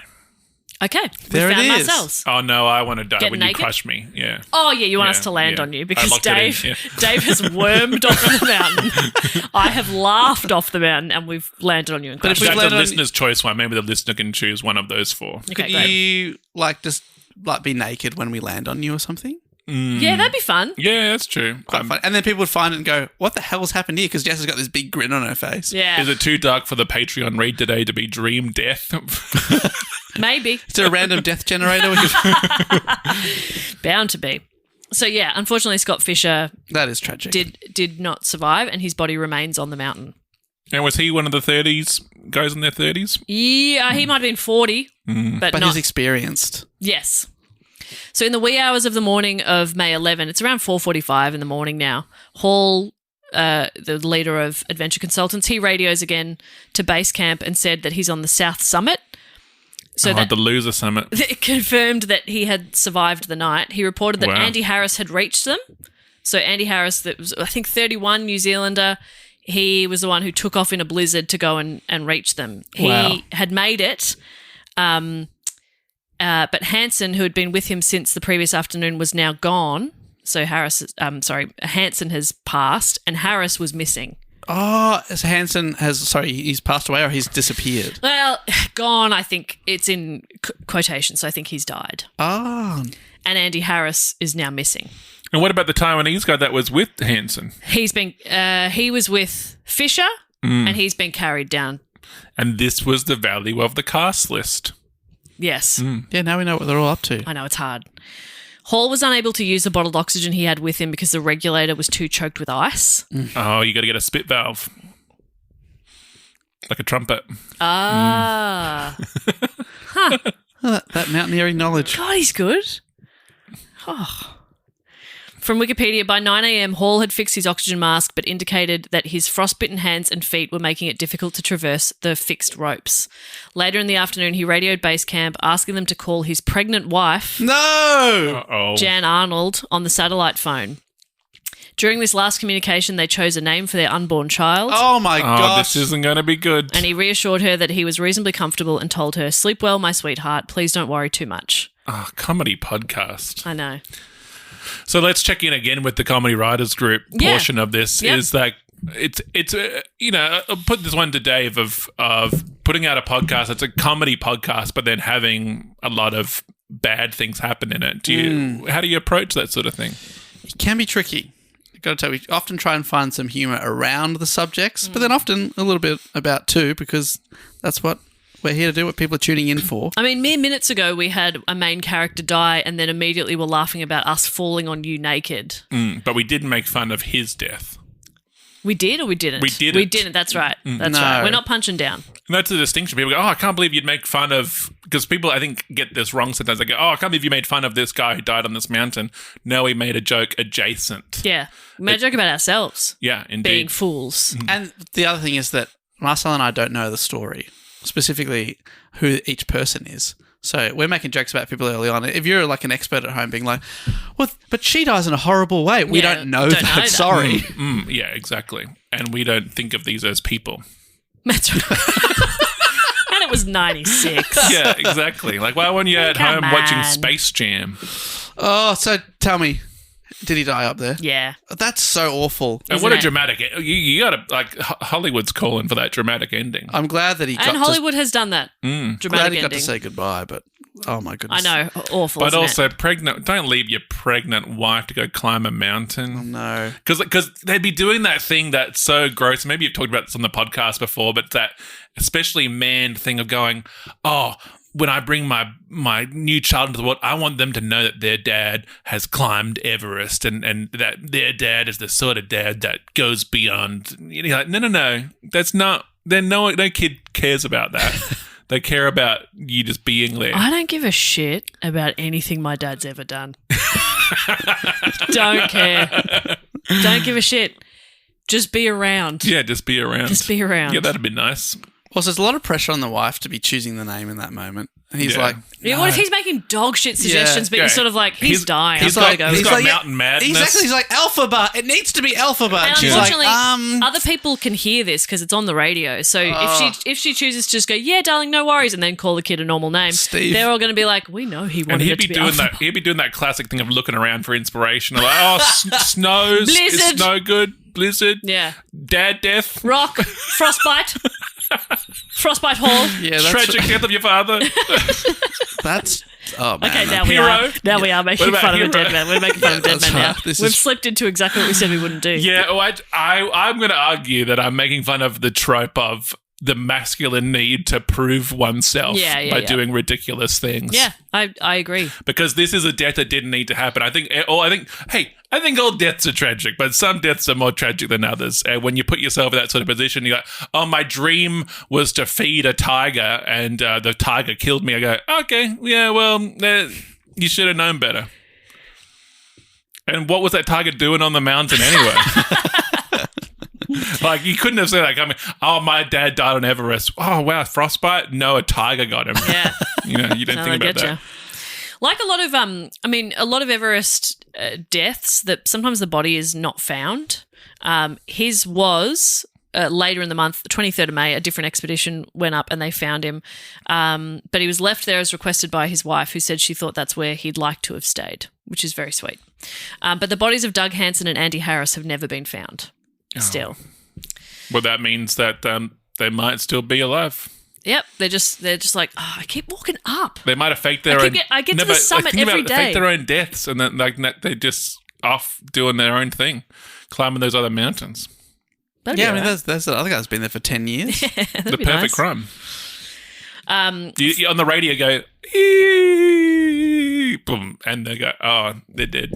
Yeah, was that even flatlining? And then What the have? That was such an interesting boom. later on that they are just sipping pina coladas on an island somewhere. Yeah. Living their best lives. From Wikipedia, meanwhile, Stuart Hutchinson, a client on Hall's team who had turned around before the summit on the Stewie. 10th of May, Stewie, he launched a second search for Weathers and Namba. So remember, Anatoly went up there and was like, they're gone. Oh, right, yeah, he brought down the healthier members of the party huddling. But Stuart's Stewie- like, I'm Stu- going to... he wants to have a hero moment I'm as going to well. go find him. Like, at least, maybe, yeah, I don't know. He He held on to my keys. He's got my keys. He's got my keys. I have to go raid his pockets. Yeah, He I've found- got a hire car at the Kathmandu airport, Those fees man. are going to It's fucking going to cost kill heaps. me. He actually found both of them alive. Oh, wow. They And were- they were kissing. They were... They'd hooked up. There was a whole will they, won't they thing going in that he didn't include for warmth. And they go, I'll leave you to it. Yeah, but then Sorry. they're like, Let me just say, though, it's not the Ritz. when he looks closer, like they kissed once, but then their lips have just frozen together. Yeah. We thought this was a good idea. I misread the Now, signals. that's how I want to go. Frozen to a stranger. Oh, yeah. You may as Listen. well. Like, you're going to die on the mountain. I'd smooch whoever's closest. Okay. Not mountaineering with Marcel. Because what if we live and then you've made our friendship weird? Yeah. Oh, my God. And we've had to go to the hospital and have our lips surgically Yeah. separated. Yeah, that's true. We have, like, dinners with our spouses. I'd be waiting for, like, to go, oh, it's definitely the last moment. I'm kissing Dave. You know? I'm definitely dying. My frostbitten lips are going to be frost-kissed. Oh, and you're naked too. Okay, great. I've just wormed on top of you. Worm on top of me for warmth. Jess lands on top of us and goes, oh, this is awkward. Third wheeling as I die. The guy, I died as I live. the rescuer comes in and goes, "Oh, I'd hate to break this up." I'll leave him. No, he has found them. He's found them. They're a lot, which is like they've been there for nearly a day. They're unresponsive. They're quite frostbitten, but they are breathing. Wow. Okay. But they in no condition to move. He can't move them. After consulting with the Sherpas, he made the decision that they couldn't be saved because all of the survivors that are at Camp 4 are hypoxic. They're not well themselves. No one's healthy. No one's healthy. No one's got the strength or the mindset. You got to remember as well, they're not sleeping very well in the lead up to the summit. They're like grumpy. They're grumpy. Angry. I don't know what they're eating. Yeah, but like your cognitive ability when you're at that sort of altitude and that altitude sickness is not. You're not firing on all cylinders. Guys, I'm at capacity. Okay. I need a little bit of me time. Okay, I need to decompress for a bit. I just need to go in my room, lie on my bed, just do a little scroll. I need to think. I need to listen to some music. I need to listen to my audiobook or something. I just need to chill. This is really important that we save you, but also what's important is I advocate for myself. That's right. I can't pour from an empty cup. That's right. But they're also like Weathers and Namba they're so unwell that it's like they are very unlikely to survive anyway. And how do you get them down? Exactly. So you start thinking about the needs of the many. That's right. So they end up sort of deciding that all the survivors soon agreed that leaving Weathers and Namba behind was the only choice. This is the most wild part of the story, though. Okay. Later in the day, I'll be the judge of that. Later in the day, Beck Weathers regained consciousness. No. And somehow mustered enough strength to walk back to camp. What? Despite severe hypothermia and frostbite. Wow. Is this a mid-credit scene? This is insane. Wow. Oh my God, that's like that Tyson Fury fight where he looked like he was knocked out and then he just opened his eyes and went bing. Terrifying.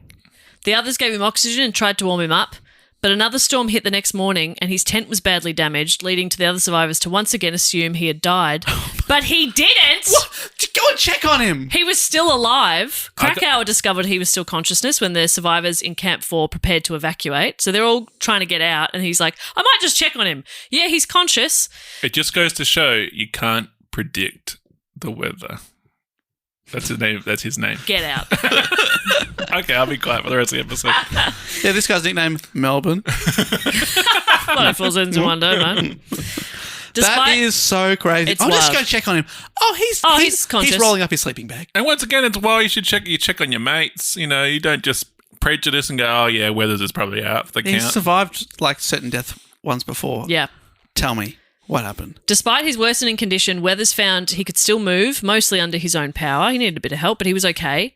A rescue team mobilised, hopeful of getting Weathers down the mountain alive. And probably a bit of a drag now, like Will Ferrell in Austin Powers when he keeps tried to be killed by Dr. Evil. I'm still alive. Let me see if I can walk on my ankle. That's broken too. That's sort of vibe. That's the vibe. And they're leaving him behind because he's a bad hang. Oh gosh. Jeez, I mean, if your friends left you for dead multiple times, you probably wouldn't be a great hang, would you? Trying to not take it personally. Yeah, remember when you guys left me for dead, but I was still alive? Remember that? Oh yeah, we remember. I'm sorry. Yeah, you keep reminding us, okay? Sorry. Yeah, we made a mistake. Over the next 2 days, Weathers was ushered down to Camp 2 with the assistance of 8 healthy climbers from various expeditions and was evacuated by a daring high-altitude helicopter rescue, one of the highest ever attempted. Wow. He survived, eventually recovered, but he lost his nose, right hand, half his right forearm, and all of the fingers on his left hand to frostbite. I mean, it's still a miracle. Crazy. That he was left for dead and he got up. Twice. Incredible. Is that expression where like a partner was out, get home in one piece, and he did. It just wasn't all of the pieces that he left with. But there was one big piece. Yeah, it's still a unit. That's amazing. There's less info available about the other groups who were climbing that day, but members of the Indo-Tibetan Border Police climbing crew were also stuck in the blizzard, just short of the summit. While 3 of the 6 members turned back around, 3 of them decided to go for the summit. Their names were Smalna, Morup, and Paljor. So they've gone for the summit. At around 3:45 Nepal time, the three climbers radioed to their expedition leader that they'd arrived at the top. So they made it to the summit. 3:45 is so late.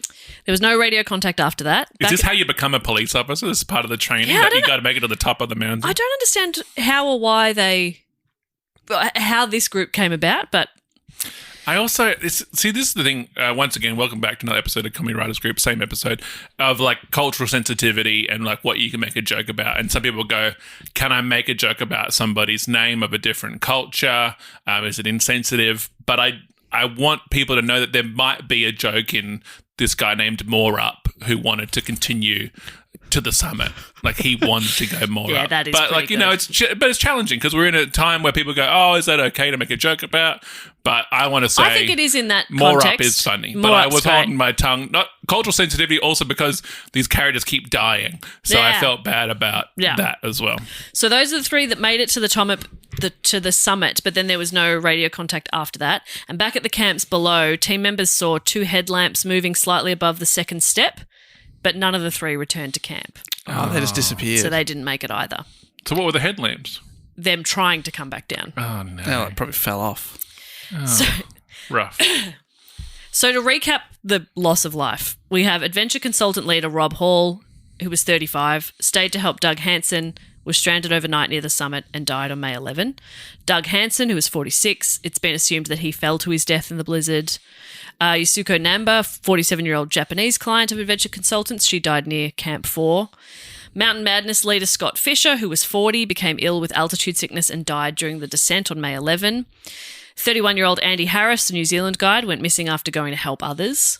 Plus, the three members of the Indo-Tibetan Border Police climbing crew passed away. So, Sewang Smalna, Dorje Morup, and Sewang Paljor. Oh, More Up. Now, you may have heard of the famous landmark on Everest, Green Boots, as we mentioned Yeah. before. It's basically a body of an unidentified climber. It's become a landmark. All expeditions from the north side encounter the body curled in the limestone alcove in a cave at 8,500 metres.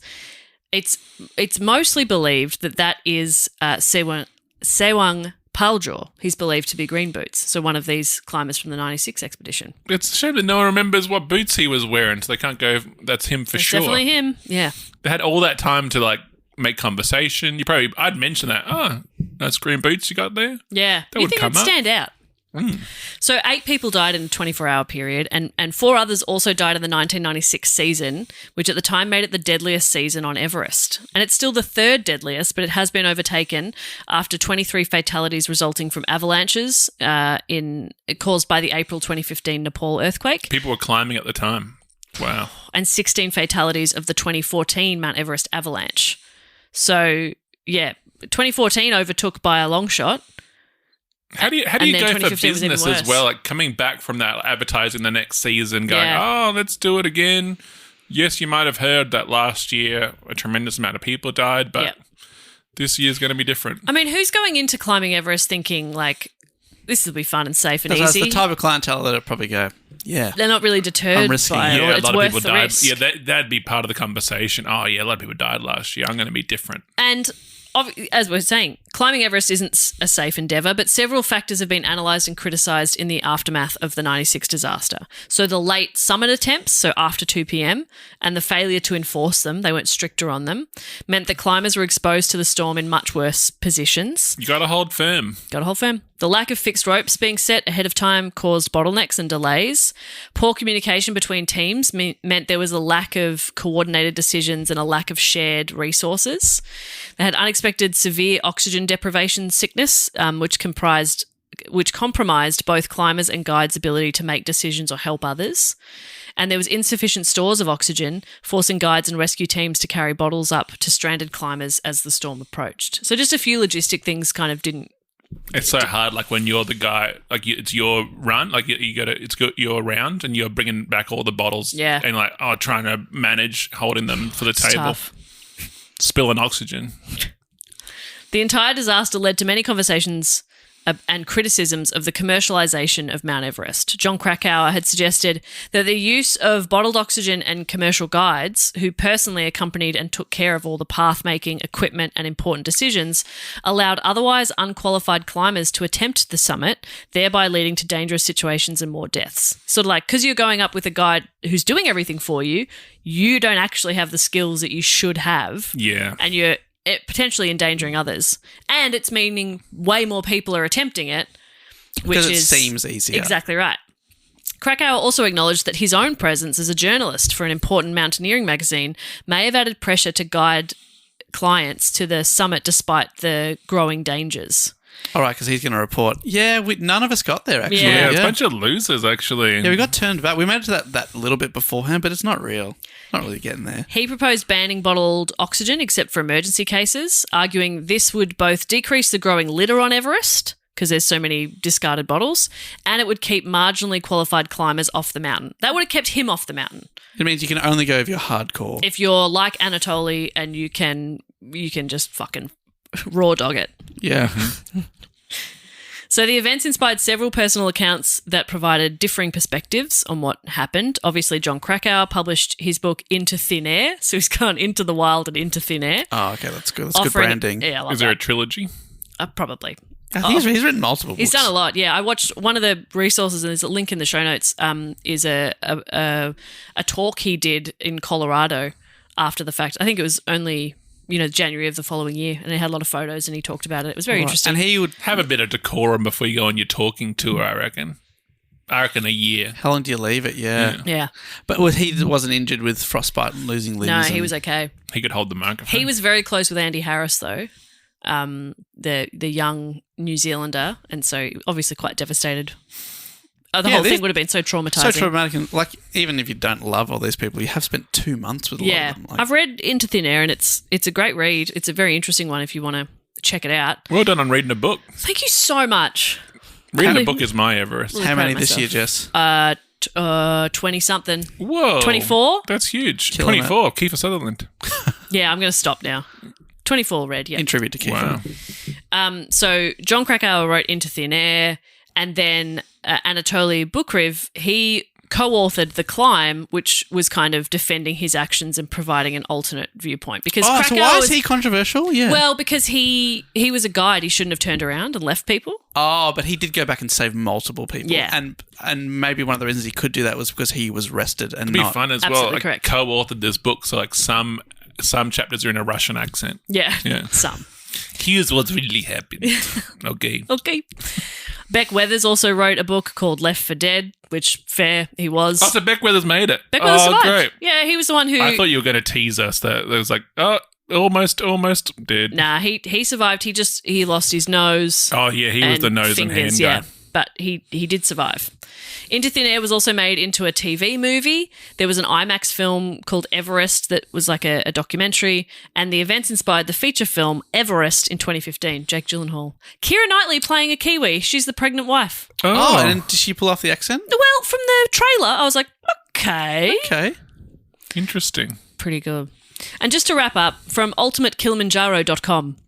In the wake of the disaster, the mountaineering community undertook a critical examination of practices on Everest.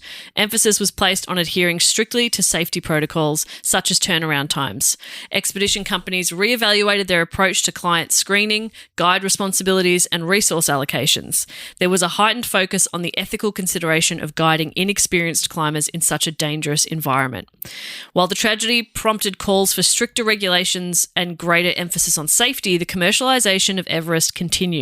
The number of climbers attempting to summit has increased in subsequent years, leading to ongoing concerns about overcrowding and environmental degradation. So it really Get a hobby. yeah. And bouldering's taken I was off in going a to big say, way. go bouldering. People love bouldering. But there's environmental issues there as well. But this typically, I think a lot of people see the 96 disaster as really pushing that conversation about the commercialization of Everest, but it hasn't stopped. People are always But going to hopefully this podcast will put a dent in it. And hopefully we can get the Kickstarter going for the teleportation machine. Yeah. Yeah. That'll be so much easier. And how much would you pay for it? To do it? Yeah, to teleport. I reckon $500. You'd pay $500 Yeah. to teleport, because you'd think about it like you don't want to. It can't be so available that like you're up there with 400 other people. Yeah. So it's got to be like a one thing at a time. you get kind 2 of- minutes up there. $500 selfie. You could go up in like groups of 4 max. That way you could get photos and stuff. Yep. Yeah. Okay. I don't think it's as an achievement though. Like you may as well just be green screening it. If you, I did the teleport to Everest thing. Here's a photo. You're like, okay, cool. Anyone can teleport up there. Yeah, I'd also be happy with any of those big sort of Himalayan mountains. You want to enjoy the view though. I just want to go out and see a nice view. Yeah. Really, yeah. Vista. You could just go to a lookout along the Great Ocean Yeah. Road or something. There's heaps of nice views along there. How much are they? 500? Not even, mate. Really? Yeah, Google free. Maps Street View Everest. Yeah. That's what I should do. Fuck yeah, I'm going to do that. Get the 3. I'd be happy just to do like some sort of VR experience. Yeah. That'd be all right. Well, I'd pay $25 for that. Honestly, I did a VR, like it was a Top Gun Maverick VR ride game thing, That sounds fun. and I got motion sickness from it. So, And you can't spell Everest without VR. geez, If you think about it. that makes you think. That'd be great for logo. Yeah, that's true. Branding would be huge. I'm just going to go Everest Summit and maps. Right? Yeah, that's the other thing slowing things down is the Google Maps cam having to go up the mountain every so often to remap it. This doesn't look like the summit.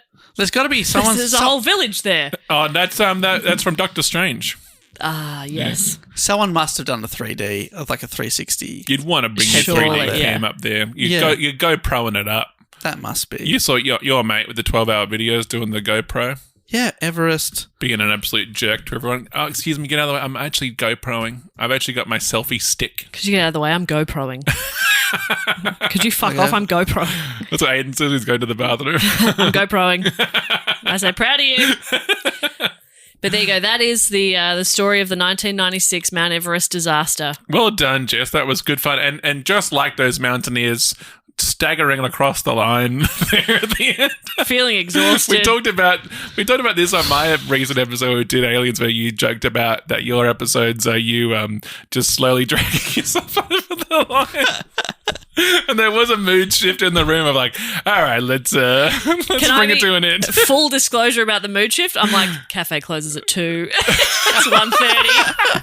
It's one. I thought you were about to say, full disclosure, I knew that we were about to get to the bit where everyone No, died. that's fine. I was just like, I'd like a coffee and some lunch. Gotta get a latte. So I got 2.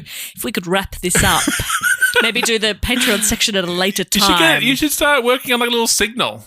Like a little signal to just let us know without. Yeah. Yeah. Yeah. Jess is now gesturing to like a sipping motion, but it also looks like maybe a well it looks like a big dick, okay? It looks like a bit of an Everest. That's my Everest. Well, honestly, that's a harrowing tale, a fascinating tale. A great start to block. A great start to I can block. see what And that is a remember, block. the block new topic. catchphrase for block is "You asked for it." Yeah. You wanted this. I wanted to hear about that. Yeah, it was great. I love those mountaineering movies. They're always good fun. I've watched Yeah. a lot of those ones. I don't think I've watched this Gyllenhaal Everest movie. It's a pretty big cast, I seem to remember. I haven't Josh seen either. Brolin. Quite a lot of. Have we got time for you to list the entire cast? I'm on it. And why do that? The entire cast and who played them in the movie. I have found someone who's done a 360 view from the top of Mount Yes. Everest, and it is pretty cool. Yeah, nice. Jake Gyllenhaal is Scott Fisher. Josh Brolin is Beck Weathers. Oh, yeah. Jason Clarke plays Rob Hall. Oh, Australia's own. Is he Australian or is he Kiwi? He's Australian. Who else we got? Sam Worthington's in there. Oh, yeah. Oh, is he playing Aussie as well? He's Guy playing- Cotter. I don't know who that He's is. playing his character from Avatar. Jake Robin Sully's Wright's on the in mountain. there. Robin Wright Penn? AKA. Keira Knightley is there. Vanessa Kirby is there. Wow. Oh, That's she's early Charlotte one. Fox. Early one for her. She's Sandy Hill Pittman. Oh, okay. Interesting. Yeah. I didn't think Sandy was a woman. Interesting. Neither did I. But there you go. Maybe they, cast a woman in the role. Yeah. we need more women in this. Oh, that's cool. And is there a scene where the Japanese woman cuts the wither in? We've got to watch this movie. It's not in the trailer, but I think that's just because I didn't want to Yeah, you ruin wouldn't it. want to spoil that moment. Yeah. There's only one way through this blizzard. I got this. Shing. Shing. Jason Clarke, he's Australian, okay. Yeah, I like Jason Clarke. He's good. He often plays a bit of a brutish person in a lot of movies. He's Yeah. one of those people like, oh, he's going to be the villain. So I think at one point he's probably like, we got to get down this mountain. I didn't know he was Australian. He was doing like a New Zealand accent in the trailer, and I was like, that's not a bad accent, actually. And then looked him up and went, oh, I see. He's from the land down under. But Keira Knightley doing a New Zealand accent, that's impressive. It's not an easy one to do. And I say that as somebody who, well, to particularly our American listeners, probably can't tell the difference between me and a New Zealander I agree, right because now. I was thinking about doing it. I'm about to travel to New Zealand at time of recording, and I didn't want to upset people because I often fall into South African. Yeah, it go too quickly. I've come down, and because the way I get into South African is Stephen Fry is my favorite host on QI. Sure. So you can try that out. That's how you get into South African. QI. Stephen Fry. Stephen Fry is my favorite host Of on QI. Yeah. Wow. Get out into do South African for you next time. It's borderline offensive. Nothing borderline about it. No, he loves it. Anyway, again, the cafe does close in half an hour, so let's get out of here. Well, let's say thank you so much to our dear friend Marcel for joining us on the first episode of Blocktober 2025. Marcel, how do you feel? Thrilled to be here. A thrill to, I feel like I've been doing this podcast for a little while as a guest. Mm-hmm. Now to be moved up to Block and replacing Matt is... For the next 8 weeks, that's right. Matt will be back, but we just said take a couple months off. Yeah, you need time. It's the jet lag. Yeah. I want to start a rumor that they're auditioning to go on for a new Matt. You get to Matt's age and jet lag really takes 2 months out of you. Yeah, and he's at an age now where he is now, like I assume, wandering the earth, looking to just sort of maybe freeze in some, like he's looking for his Everest moment. He's Yeah. trying to get into a cool position just in case. Yeah. You got to. He's constantly shuckering. Just in case. Just in case. You never know when death will come for you. But Marcel, if people want to hear more of you, obviously there's the Comedy Writers Group, which Yes, we've indeed. heard a And little we bit. are coming to the end of this Comedy Writers Group episode within this episode as well. The Comedy Writers Group podcast is a podcast where we get into the weeds of how people make comedy and how they make a life doing it. And it's also part of a whole community of comedians, 270 strong, Australia, New Zealand, and a little bit around the world, who meet up on a regular basis. We have weekly online sessions where people can swap jokes, get advice, just become better comedians because comedy can be a bit of a lonely enterprise sometimes, and the Yeah. Comedy Writers Group aims to make it a lot more welcoming and a lot less mysterious. So come check it out. Check and it out. also, this will come out in Block. Look me up. I've got shows all the time. Yeah. Check it out. Check out Marcel's fantastic online presence. That was aggressive. Sorry. Check out Marcel's pretty good online presence. Oh, Nice. Okay. Sure. Prefer the aggression. Okay. Yeah. Anyway, Marcel, we love you. Thank you so much. I love you guys too. Jess said that before we started recording, but by accident, and it was awkward. True, I did. I didn't Yeah, you were out of the room. I just said, I love you. Well, as we say goodbye to Marcel, Goodbye, Marcel. we say hello to Matt Stewart. Matt Stewart. Tell you what an upgrade. And I In what way? well, List them. Certainly not height. Certainly not height. Certainly not fashion. compactness. Compactness. Yeah, okay. Okay. That's true. You are compact. Yes. You are more compact. Facial hair, Yep. redness of hair. Sure. Okay. And would we say these are high value differences? Are these things that others well, no, are I'm seeking out? working my way up to them. Okay. We've traded him in for an older model. Much older model. Older model. Yes, smaller. A lot of people do tend to upgrade, like let's say cars, for example. You do tend to go, I'm sick of this comfortable modern car. I want a classic. I want an old, tiny one. Yep. I want my children to squish into the I backside. want no crumple zones. Yeah. When you're performing comedy around me, I won't tell you that you're doing it wrong. Yes, you do. You do that all the time. You interject all the time. Bit shit, mate. Yeah, often like I'll say something and you say, here's the thing, Jess, I would have said that differently. Yeah, so that's not bad, but that I've got 10 commandments of comedy, and that breaks 3 of them, including lusting over the neighbour's donkey. Nothing funny about that. Oh, I would say I'd include that in every joke. Where's the donkey? Where's the hot donkey? Where's the hot donkey? Great reveal, but where was the fucking donkey? Everyone was here going, can't wait for the donkey reveal. And we're all leaving disappointed. Anyway, it's good to have Matt Stewart back. Great to have you back. I haven't listened yet to what you just talked about. You prick. Yeah, thanks a lot. Although you recorded that part of the show weeks ago, right? Well, that's one thing we'll say. Marcel listens every week. You don't. No. And I'm inside of the show and I'm often drifting off. But what was the story? It was the story of the 1996 Mount Everest disaster. Okay. A gripping tale. Was it, this might seem a silly question. Did it have a positive outcome? Because not all disasters are disastrous. That's no, true. That's probably not. That's probably not quite right, no is one. it? Yeah. But they're not all equally disastrous. That's true. No, yeah, and they're not all equally grim. There was some grim results here. Okay. Grim results? We did lose some people up on the mountain. a negative body count, Yeah. as opposed to. We didn't gain People people as they fucking- got up there. Oh, yeah, yeah. nobody had a baby But up they there. were up there for many months. Yes. Oh, So okay. I'm sure people were. Yeah, odds are. Okay, basically, it was another one of those stories where we hear about people just pushing the human body to its absolute limits. Oh my god, where you would have just rolled yourself off. 100%. I wouldn't never have been there in the first place. Yeah. There's no amount of money you could pay me to even just go to base camp. I just can't be fucked. Right. Not even for 10 million. Nah. It's I base can't camp. be fucked. Base. You can't even make the base. No. Well, I mean, I couldn't either, but you couldn't even make the base. Nah, not for 10 mil. I reckon Dave would. He's the Yeah. kind of guy I just feel like he'd be like, all right, I'm doing it.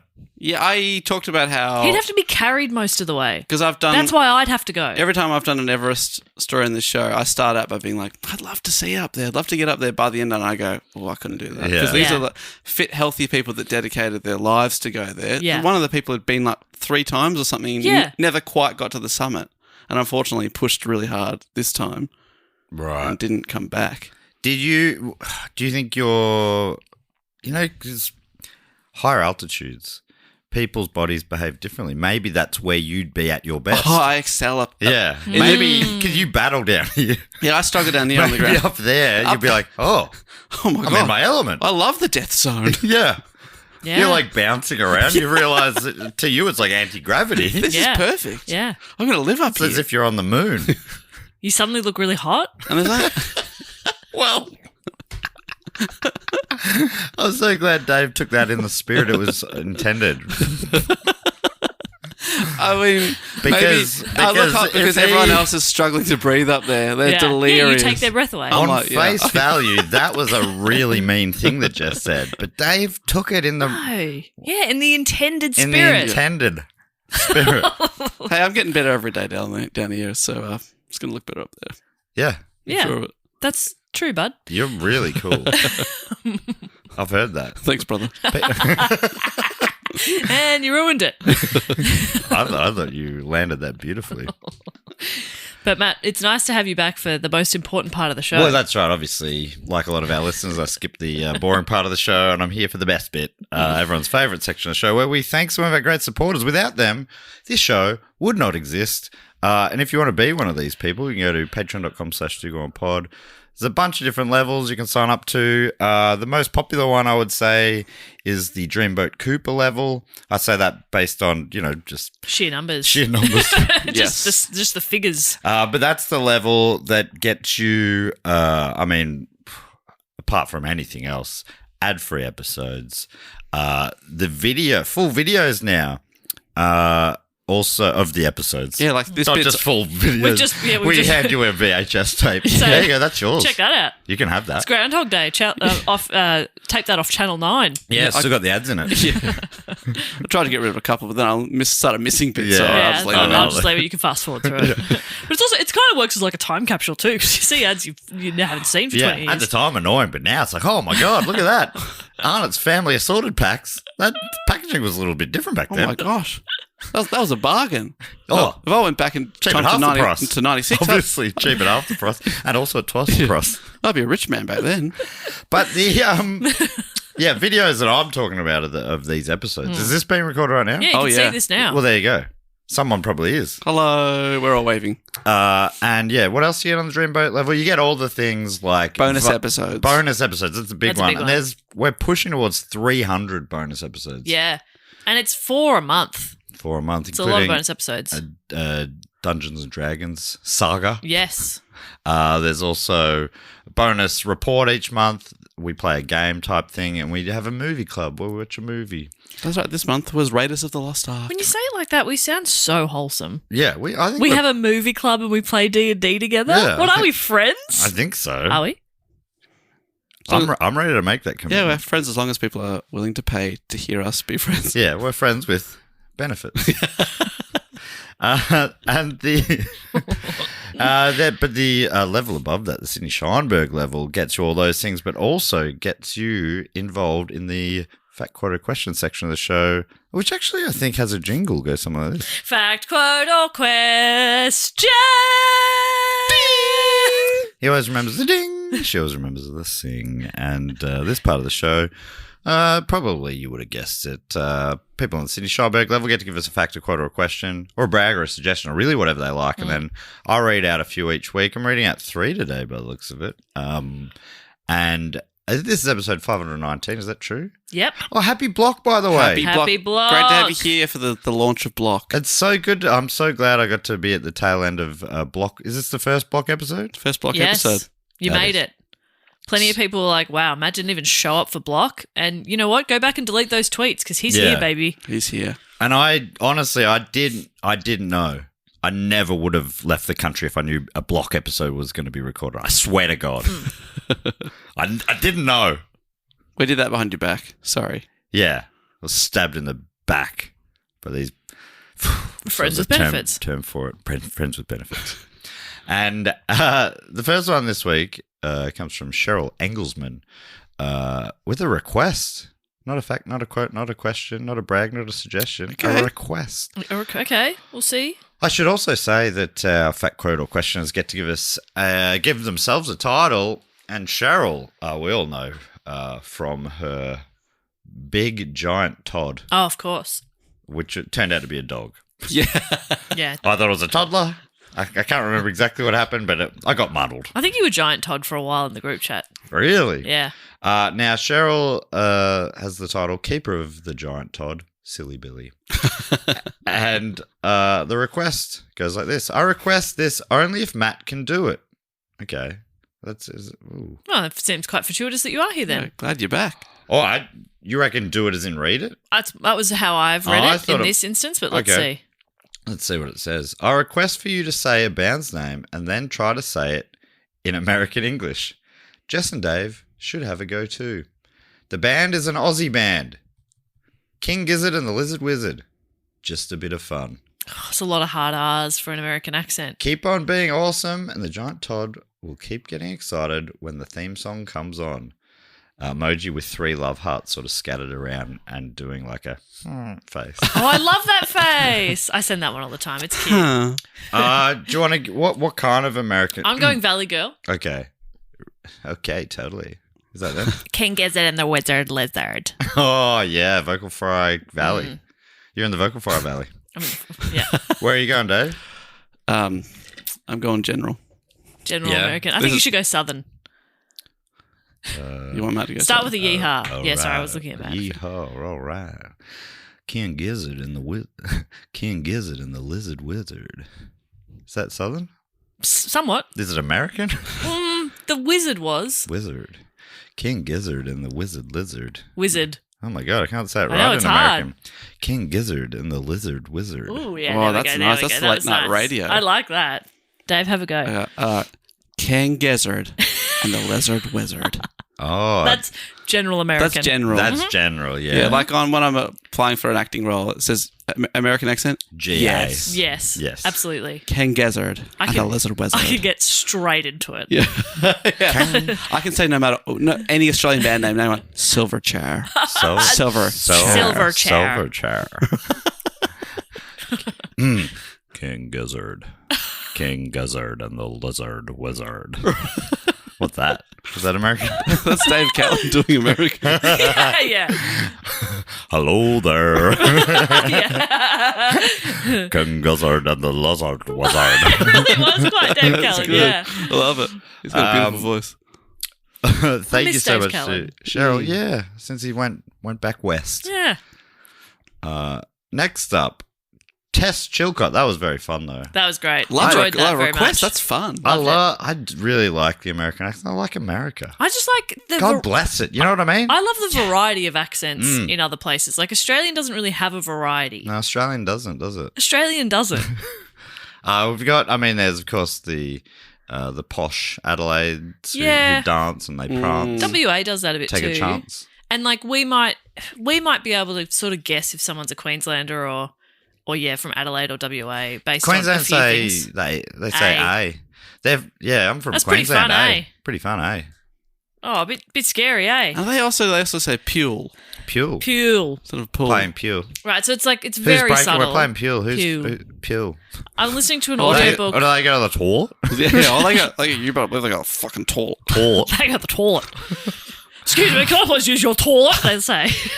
Is any of this things we're saying true? Is any of this things? Yeah, Australian isn't, is it? No. Kick isn't a lizard wizard. Is it? Anyway, what? let's move on. I can't remember what we're talking about. Accents. Yes. I started reading the next one from Tess Chilcott. Yeah, but it is. You're right. I do like that. It's a different.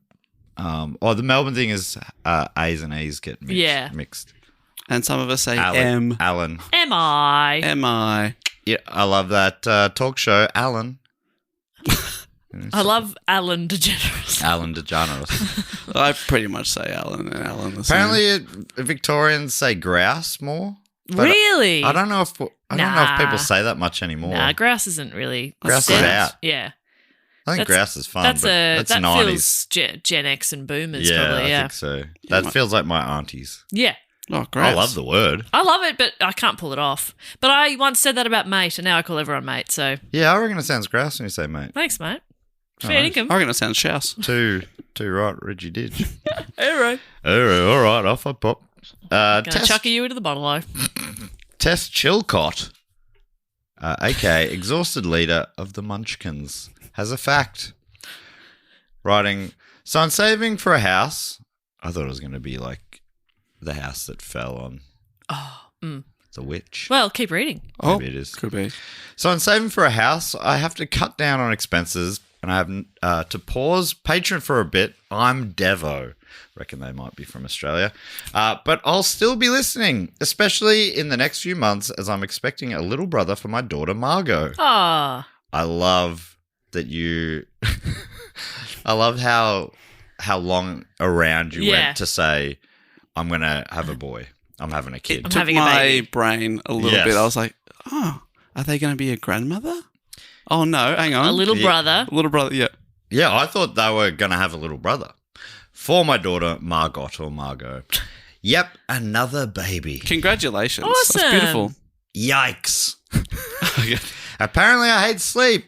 Lies, I miss it. What's it like? Describe it in detail. I'll wait. Well, I tell you what. Man, I love sleep. Yeah, it's really, I mean, it's sort of, I wish I could be there for sleep. yeah. As in, I wish I didn't keep missing it. Hey. As in, I go to sleep and then I wake up and I've slept. Yes. I wish I could be in it. Yeah, We'd yeah. happily wake you up on the hour every hour. If you don't mind. Hey, Jess, you're asleep. What's it like? Or I was like, oh, it's so good. And we'll half wake you though. Yes. Yeah, just lean over my bed and Sleeping. yeah. What's it like? You enjoying that, Jess?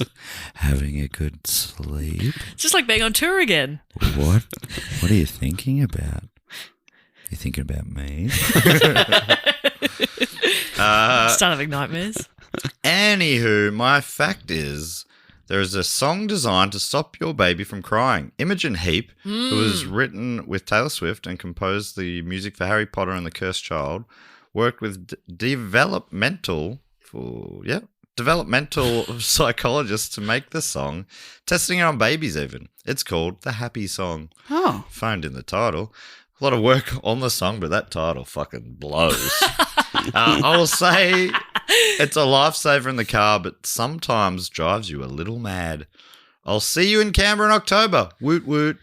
Woot woot. Woot, woot. See you there. Man, I did not know about this song.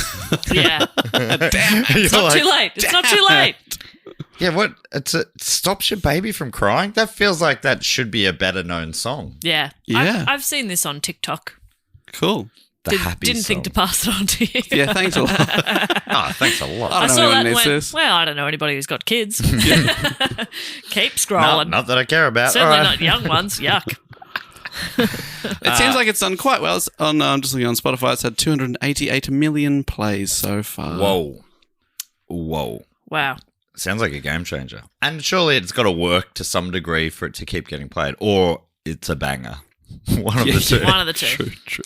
And finally this week, we got one from Tamara Potts, aka Book Queen. Oh, that's right. I think Tamara wrote us before telling about a book deal that had been signed. Anyway, Tamara writes, this time, a suggestion. I didn't really know anything about English history, how it started, in inverted commas, where their royalty came from, who most of the medieval kings and queens were. But the book Unruly by David Mitchell explained it all in a funny and easy way. Highly recommended, at least to understand a bit more about that part of history. 100% with you. I'm halfway through listening to it for a second time. Oh, great. I was about to say, I feel like I've heard somebody else talk about that book before. It was you. So, Yeah, it's really, I really enjoy it a lot, especially the first half for some reason. Because I guess it's where I really didn't know It's about more it all. unknown. Yeah, okay. But I find it fascinating. I like listening to him talk. I like how he says "et" instead of "eat." Oh. Yes. Stephen Fry does that. It must be. Is that posh English? Maybe It must be, yeah. "et it." Yeah, he ate it quickly and ran to his room. And I'm like, Stephen Fry. Stephen Fry, what the He fuck ate. are you talking about? He scoffed his food, Yeah.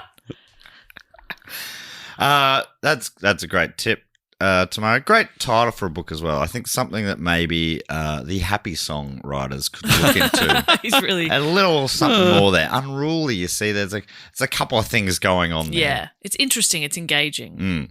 And then the book cover it's like a crown, but which is also a bomb. Ooh. It's like a crown with a wick or whatever. Ooh. Not a wick. What do you call a bomb wick?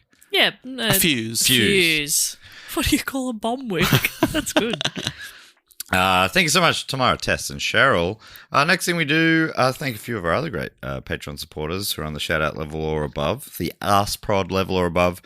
This is another thing that if you sign up to the Dreamboat Cooper level, you get involved in as well. Now, Jess, you normally come up with the games because we read out 9 names each week. Do you have an idea for a game? It's tricky because it was a pretty grim topic. Mm-hmm. What do we think? Other things they've climbed? Yes. Well, they haven't climbed a mountain. They've climbed a... Oh. Yeah. Corporate ladder. Okay, save it. Okay, I'll save it. Great. So have you got 8 others? Is that something? Yeah. Yeah. Yeah. Yeah, okay, great. All right. Well, they were the first to climb. All right, Dave, I think me and Jess have got it. You don't seem to have it. So you want to read the names? Corporate and ladder. places? Oh, no. He never really gets it, does he? Dave, that was actually really funny. Thank you. Been working on it. Thought of that in the car. Would you like to read the names and places? I'd love to read some names and places. First up, from a location they have not provided to us, so we can only presume they're deep within the Fortress of the Moles listing right now. Thank you to Lauren Alexander K. Corporate ladder. Oh, Climb the corporate ladder. Climb the corporate ladder. LAK. Lauren, not worrying about any glass ceilings. No, straight the ladder through. just poked right through it. Hey, I hope you're wearing shoes because there's a lot of shards on the ground now, which won't affect you, Lauren, because you're up that ladder. But all those losers you've left behind, they're going to get cut up. And you don't even give a shit about that, Lauren. Yeah. Because you're on the up and up. Because you're a CEO. Well, who knew it recently? Tony and Ryan were telling us about. I hadn't heard of any of the CEO. Yeah. I hope that someone got the irony of my comment because that got clipped out, and someone said something. I can't remember what they said, but I replied, "Yeah, it's nice that they're getting some love compared to like normal CEOs, i.e. HEOs, like the normal ones, the men." I'm like, that's probably clear what I'm doing there. Hopefully you know that's a joke. Yeah, but there was a few. She boss. Yeah, No, girl boss. Girl and- boss. Yeah. CEO is very funny. She. I've never heard of There it. was one Isn't other that one that was great? great as well. I can't quite remember what it was. I mean, look up. I the think it clip. was that Tony's job title on LinkedIn was muscles because she carries the team. Anyway, Lauren, you are a girl boss CEO. Yep. Well done, Lauren. Another person now that's deep within the fortress, probably right next to LAK on the ladder there. What are they climbing? It's Eden Iris. Oh my God, Eden Iris climbing the Tree of Knowledge, Wow, first to climb the Tree of Knowledge. which I guess is where she got her name, or they got their name. Yeah.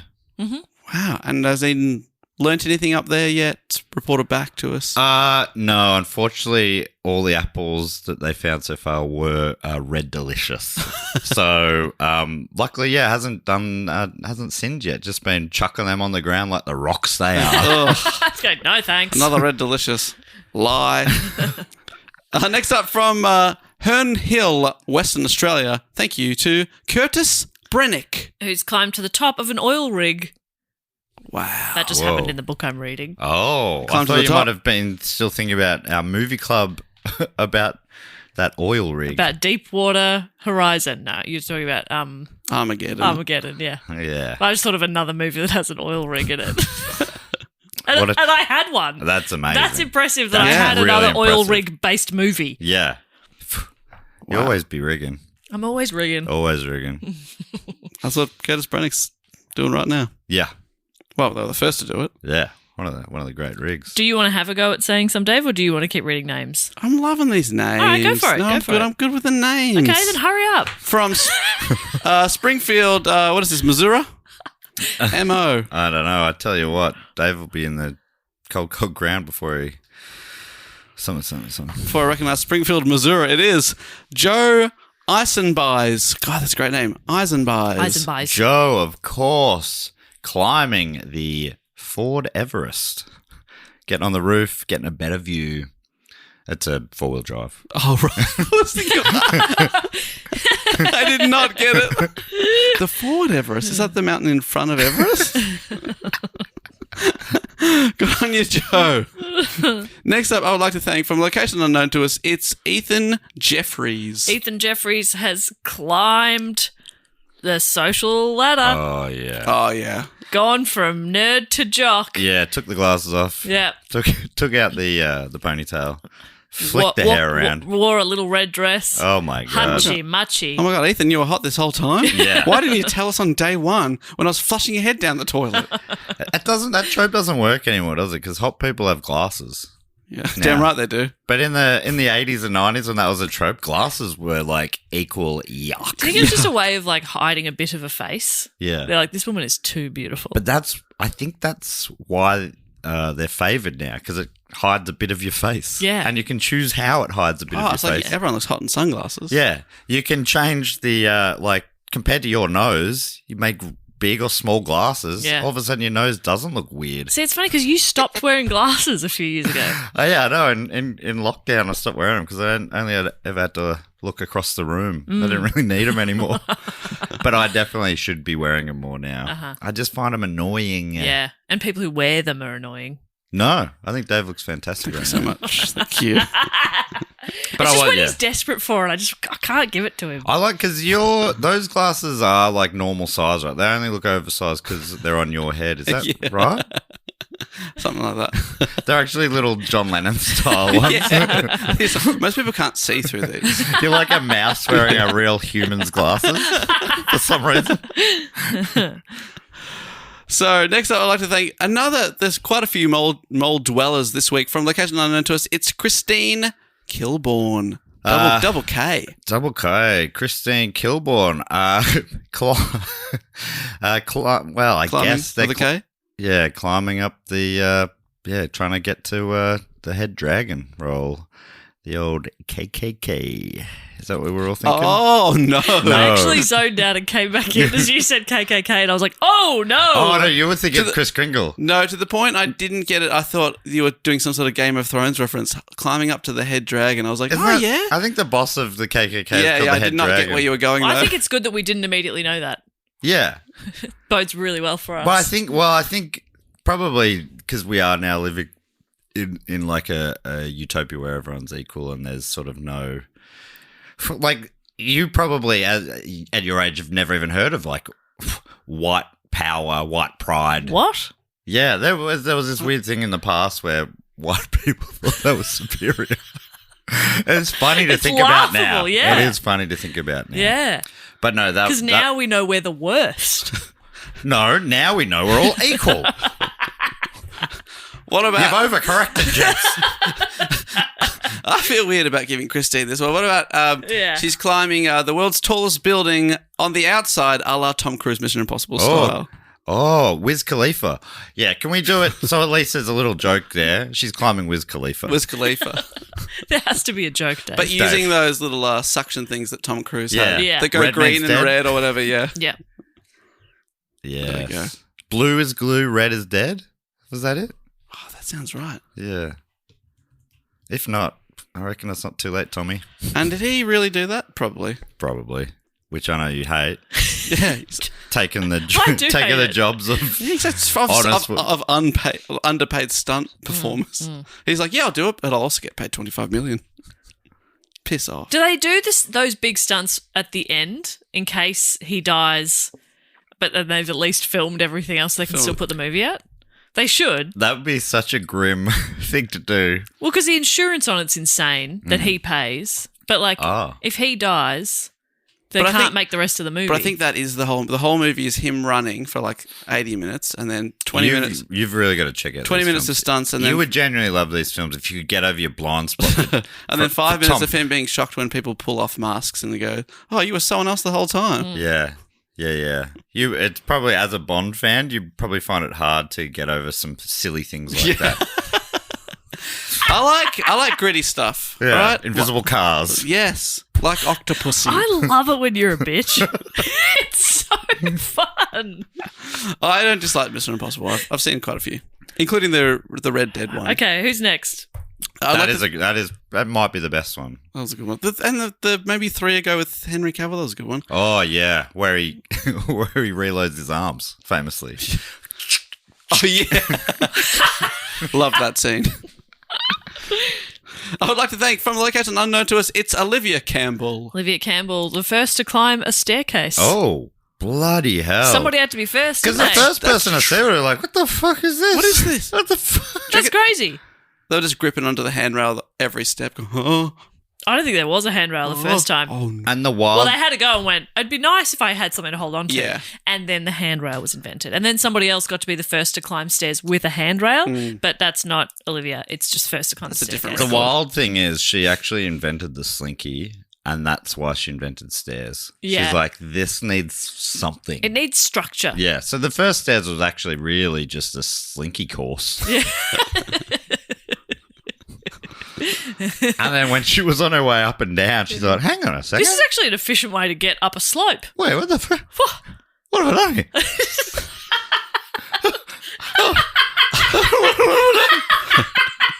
It's like I'm freaking out right now. I think I'm going to just stop something. What have I done? What have I done?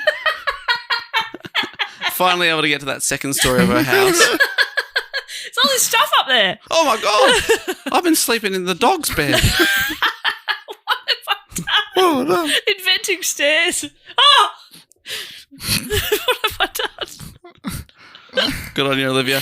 Next up, another mole dweller. It's Laura Clayson. What's with the moles this week?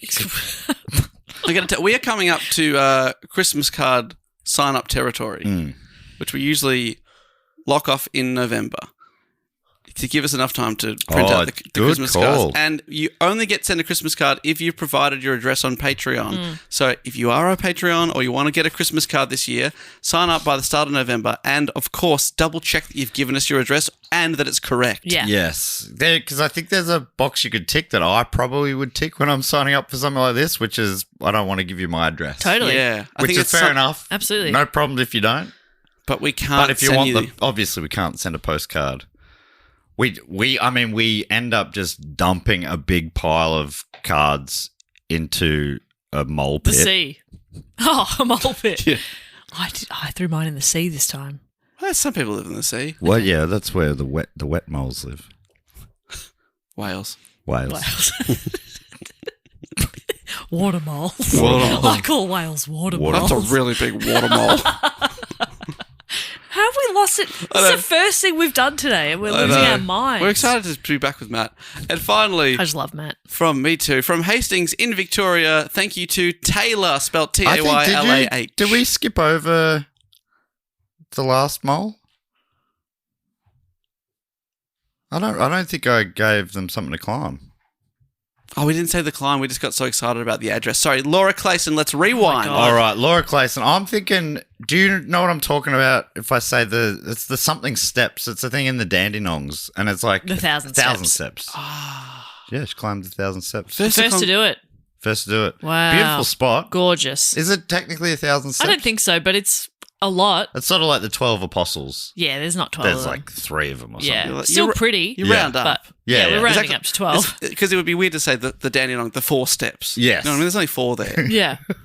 But they're big ones. That's Yeah. basically 1,000. Yeah. Yeah, It feels like it. It's a great spot. Gorgeous. Gorgeous. Haven't Yeah. been there for ages. Yeah, did it once, nearly hyperventilated, turned around. Laura, if you Never let's- do it again. We'll all meet out there. See you there. I'm busy, but have fun. Yeah, we will. I'm available. I think I have some scones after. Oh, There are great scones up there. it's real scone country, isn't Oh, it? The Dandenongs. big scone country. And is that the near Dandenongs. Pie in the Sky too? Yeah, would be. Oh my Which- god! I've had on my list for years. I've never been there. And the Hillsville Sanctuary is probably out there somewhere. Somewhere in that general vicinity. Wow. Out in the east. That somewhere? way. That way ish. Yeah. Well, it's near where you grew up, isn't it, Dave? It's in the foresty areas of the east. No, that's much further out. Oh, well, Sorry. don't worry about it then. I'm the inner forest. Right. But if when a bushfire comes through, you're all part of the same danger zone. Yeah, pretty much. Yeah. Yeah. Though I was in the suburban Eltham, but when I went to school in Warrando, there's a lot of bushfire apprehension every year. Yeah. But beautiful spot. Gorgeous. Beautiful spot. I mean, why would heaps of people live in a spot that could burn Yeah, down that's right. every year? Because it'd it's- want to be pretty beautiful. It would be nice. It's very nice. And finally, I would like to thank, like I said, from Hastings in Victoria, it's Taylor. Spelled Taylah, just so you know, because you've only given us your first Taylor. name. Taylor was the first to hear Miley Cyrus's The Climb. Whoa. Really? Yeah. What was she up to when she heard it? Well, hanging out in the studio with Miley. And Miley was like, "Can I run something by you?" Whoa. And Taylor was like, "Ugh, I guess. I've got to head out, but okay." Yeah. I got 2 minutes. And then Miley played first cut of And The what did Climb. Taylor say? Taylor was like, "It's pretty good. Yeah, meh. Pretty good. I don't know if it'll change Yeah, lives. maybe a B-side. Yeah. Yeah. I'd put out Party in the USA first. Oh, this goes back to then, does it? I don't think so. I think there's a whole movie. Like, maybe Taylor was like, I reckon there's a movie in this song. Mm. Yeah, there's a movie in this. There's a Hannah Montana movie in this. Oh, it goes back. Yeah. Back when she was Hannah Stewart. Is that right? Sure. Her alter ego was a Stewart, I believe. Is that true? Miley Stewart? I can't remember her. I'm doubting it now, to be honest. Don't worry about it. You looking it up? What was it? Billy Ray Stewart? No. Right. Okay, don't worry about it then. Miley Stewart, played by Miley Cyrus. Okay. Ah. Because that would have made me insane. Yeah, I I'm thought like, you- I'm just I- going, yeah. Hannah Montana had my surname. Yeah. And we're like, What are you talking about? okay. Yeah. I mean, it probably makes me sound Cool, a little insane man. either way, Yeah. but That's my surname. Miley Cyrus, she technically doesn't know my surname. we could be cousins. Canonically speaking. that was That a inhale full-on was inhale. scary. Yeah. It was demonic. Yeah. I loved it. That was real me. Yeah. I finally been open to showing it to you. Oh my God. Well, thank you so much to Taylor, Laura, Oliver, Christine, Ethan, Joe, Curtis, Eden, and Lauren. And that just leaves the Triptych Club, which Dave explained so well. Sorry, Jess explained so well. Oh, did I miss my shot? Sorry, Dave explained so well. I was mid-yawn. Oh, great. No one wants it. No one wants No this one wants moment. it. You know when the moment arrives?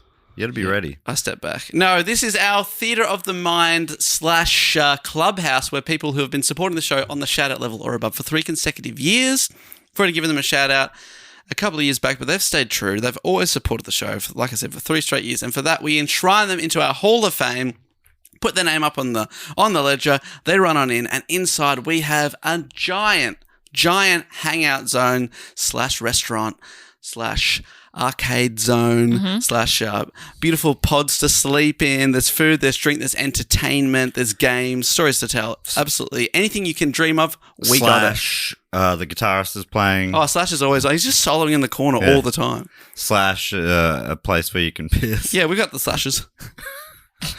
And Jess is behind the bar. Normally has a cocktail based on the topic. What's the Everest disaster cocktail? It's Ice cream's got to be involved, right? yes. Yeah. It's ice cream. It's essentially like an affogato. Oh my! I love an affogato. Of course you do. It's ice cream and coffee, Oh you my little bitch. God. you basic little bitch. You like it? It's good. Should we get affogatos for lunch? Yes. Yeah. I'll just have the ice cream, please. Are you enjoying me calling you a bitch? Yes. I'm loving it. Yeah. I think it's our thing. Feels really good, actually. See, it's an affogato. An affogato. But it's served in like a cup that makes it look like it's an Everest mountain. Oh my God. Yeah, it's pretty That's fun. good. It's And pretty how fun. hot is the coffee? Well, that's the thing. That's the thing. The ice cream, very, very cold. Oh, great. Okay, well, this That's works why I like perfectly. my ice cream. Frozen solid. Okay. The coffee is... It's far too hot. Okay. Yeah. But mate, is this like the perfect combination then? It might just be. We finally might have solved your heat problem. Yeah. This is good news. Yeah. But I think, you know when glass changes from hot to cold too quickly and it shatters? Oh, yeah. I think we might be at risk of that. Oh no. But we'll see. You know, your somebody own has shoes. to be the first to order it. Don't step there. Yeah. You know. Yeah. I look forward to being the one who talks to everyone like they've never been around glass. before. Yeah. Yeah. Ooh, ooh. Careful where you're walking. Step away, please. Step Please. away, I'll get the please. I will collect the large shards, he says. Yes. And then he gets distracted and forgets. And Yeah. Just walks I'm like away. bleeding out all digits. Yeah, people are like, can you do the moonwalk? Yeah, I'll do it right here. Shoop, shoop, Sorry, shoop. I had to- Sorry, I'm better without my shoes on. Hang on. Shoop, shoop, shoop.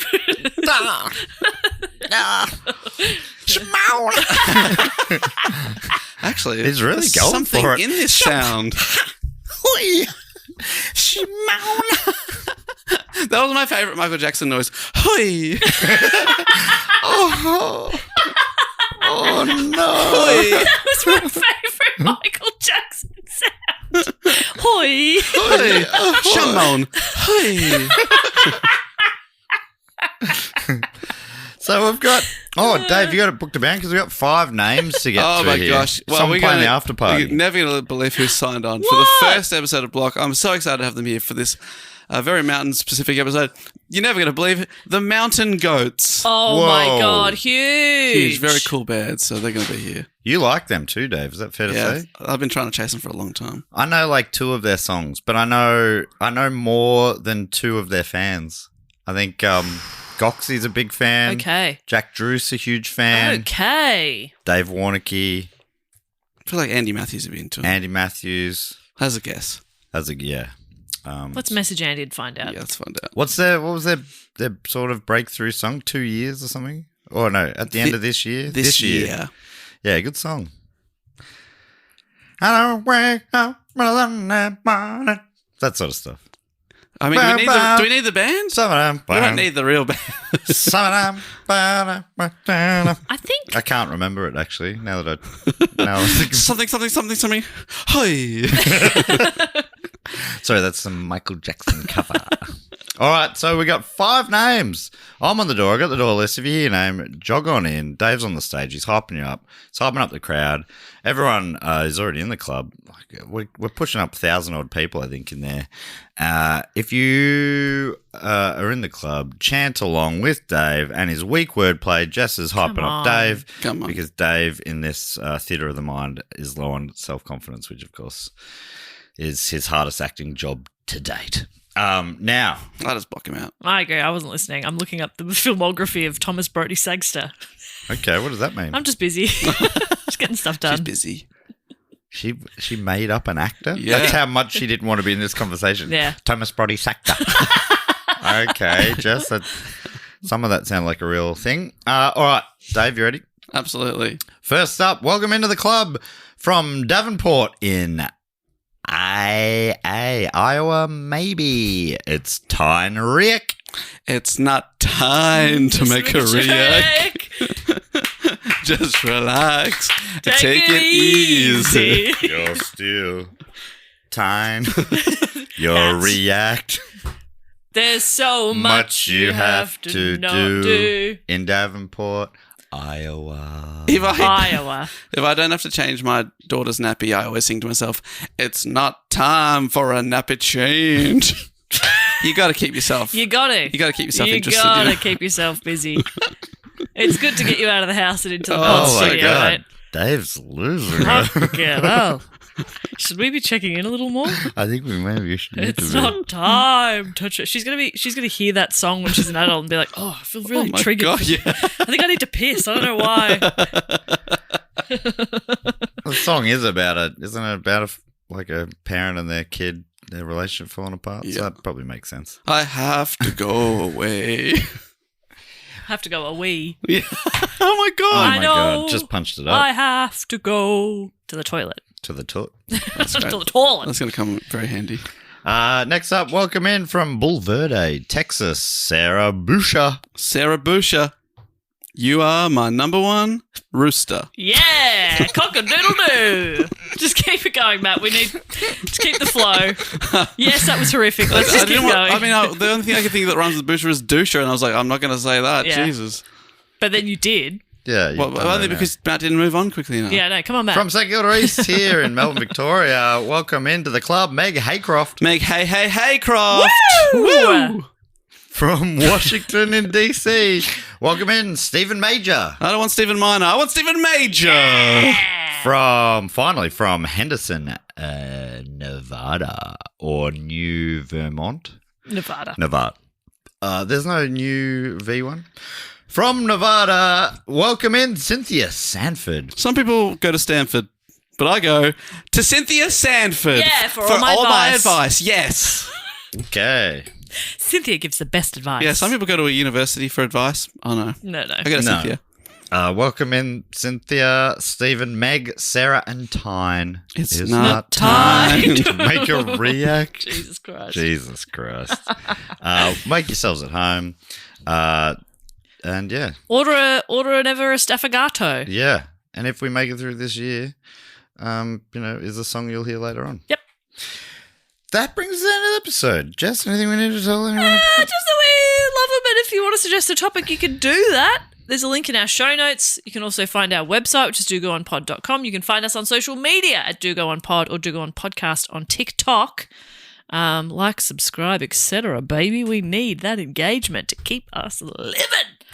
And that's about it. Dave, boot this baby home. Oh, we should say that we're doing the live streamed shows this weekend at the Cheerful Earful Podcast Festival. Yes. If you can come see us in person at Humding Studios, where we're recording this right now, in Brunswick, or you can watch it anytime online live or on catch-up for a few days afterwards. Saturday afternoon Melbourne time, we're doing, for the one ticket price, you get to see a Do Go On, then a book cheat, and then on Sunday afternoon, for the one ticket price, you get to see a Who Knew It with Matt Stewart and a Do Go On, of course. And Matt has just made a very exciting announcement because a podcast pulled out. He's doing a live Primates. Yes, I'm excited and nervous. What could it be? Fun. is the answer. But that's the only possible answer. Fun guaranteed. Whatever it is, it's going to be fun. Also on the 17th of October, just coming up real soon, I'm filming my show Bad Boy here at Humdinger. It's a Friday evening. Should be a lot of fun. That's the only thing it's going to be. Yes. Dave will be there. I'll be there. Jess is invited. I'm coming. Jess will be there. Oh, will I? Yeah. I want them to know. Yeah. I think because then they'll be excited. And they'll be like, holy shit. and they'll try to lick me. No licking. That's No a new licking. rule. New rule. We Leave didn't me think we alone. had to have that rule, but we do. No, Yes. just don't look at me. Look at Matt. People keep going to the old the Air Bud defense of, there's nothing in the rule book. Well, okay, now There there is is now. something in Sorry. the rule book. Thanks to Hobart. No licking. Those- Jeez, they're real tactile learners, aren't Yeah, they? yeah. Real tonguey people. Yeah, very tonguey. Very licky. Yeah, tongue out of cheek and not good. Yeah, they're, oh no, well, I've got to try it on the bit of my tongue where sourness is. Well, that's been debunked, guys. That's not how a tongue works. They're begging to try different. No. I didn't do the underbit of my tongue. Where's my? Oh, I want to taste if you got much umami in there, in the pits. They're licking your pits. Ugh. Filthy people, but horrible people. But thank you to everyone who came out. Thank you so Thank much, you so much. everyone. We'll never return, but thank you so Thank you much. so much. So, let's just say Block 2025 is in full effect. Thank you very much. We'll be back over the next 8 weeks with the most requested topics of the year. But until then, thank you and goodbye. Later. Bye. It's not time. To make a change. If you're a Chicago business looking to give back locally, Gardeneers is your kind of nonprofit. We work in under-resourced schools across the South and West Sides, helping students grow fresh food and learn about health, sustainability, and equity.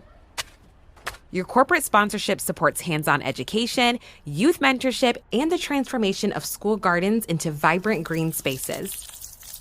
Learn more about sponsorship opportunities at Gardeneers.org and let's grow something together. Don't forget to sign up to our tour mailing list so we know where in the world you are and we can come and tell you when we're coming there. Wherever we go, we always hear 6 months later, oh, you should come to Manchester. We were just in We're Manchester. just there, but this way you'll never miss out. And don't forget to sign up, go to our Instagram, click our link tree. Very, very easy. It means we know to come to you, and you'll also know that we're coming to you. Yeah, we'll come to you, you come to us. Very good. And we give you a spam-free guarantee.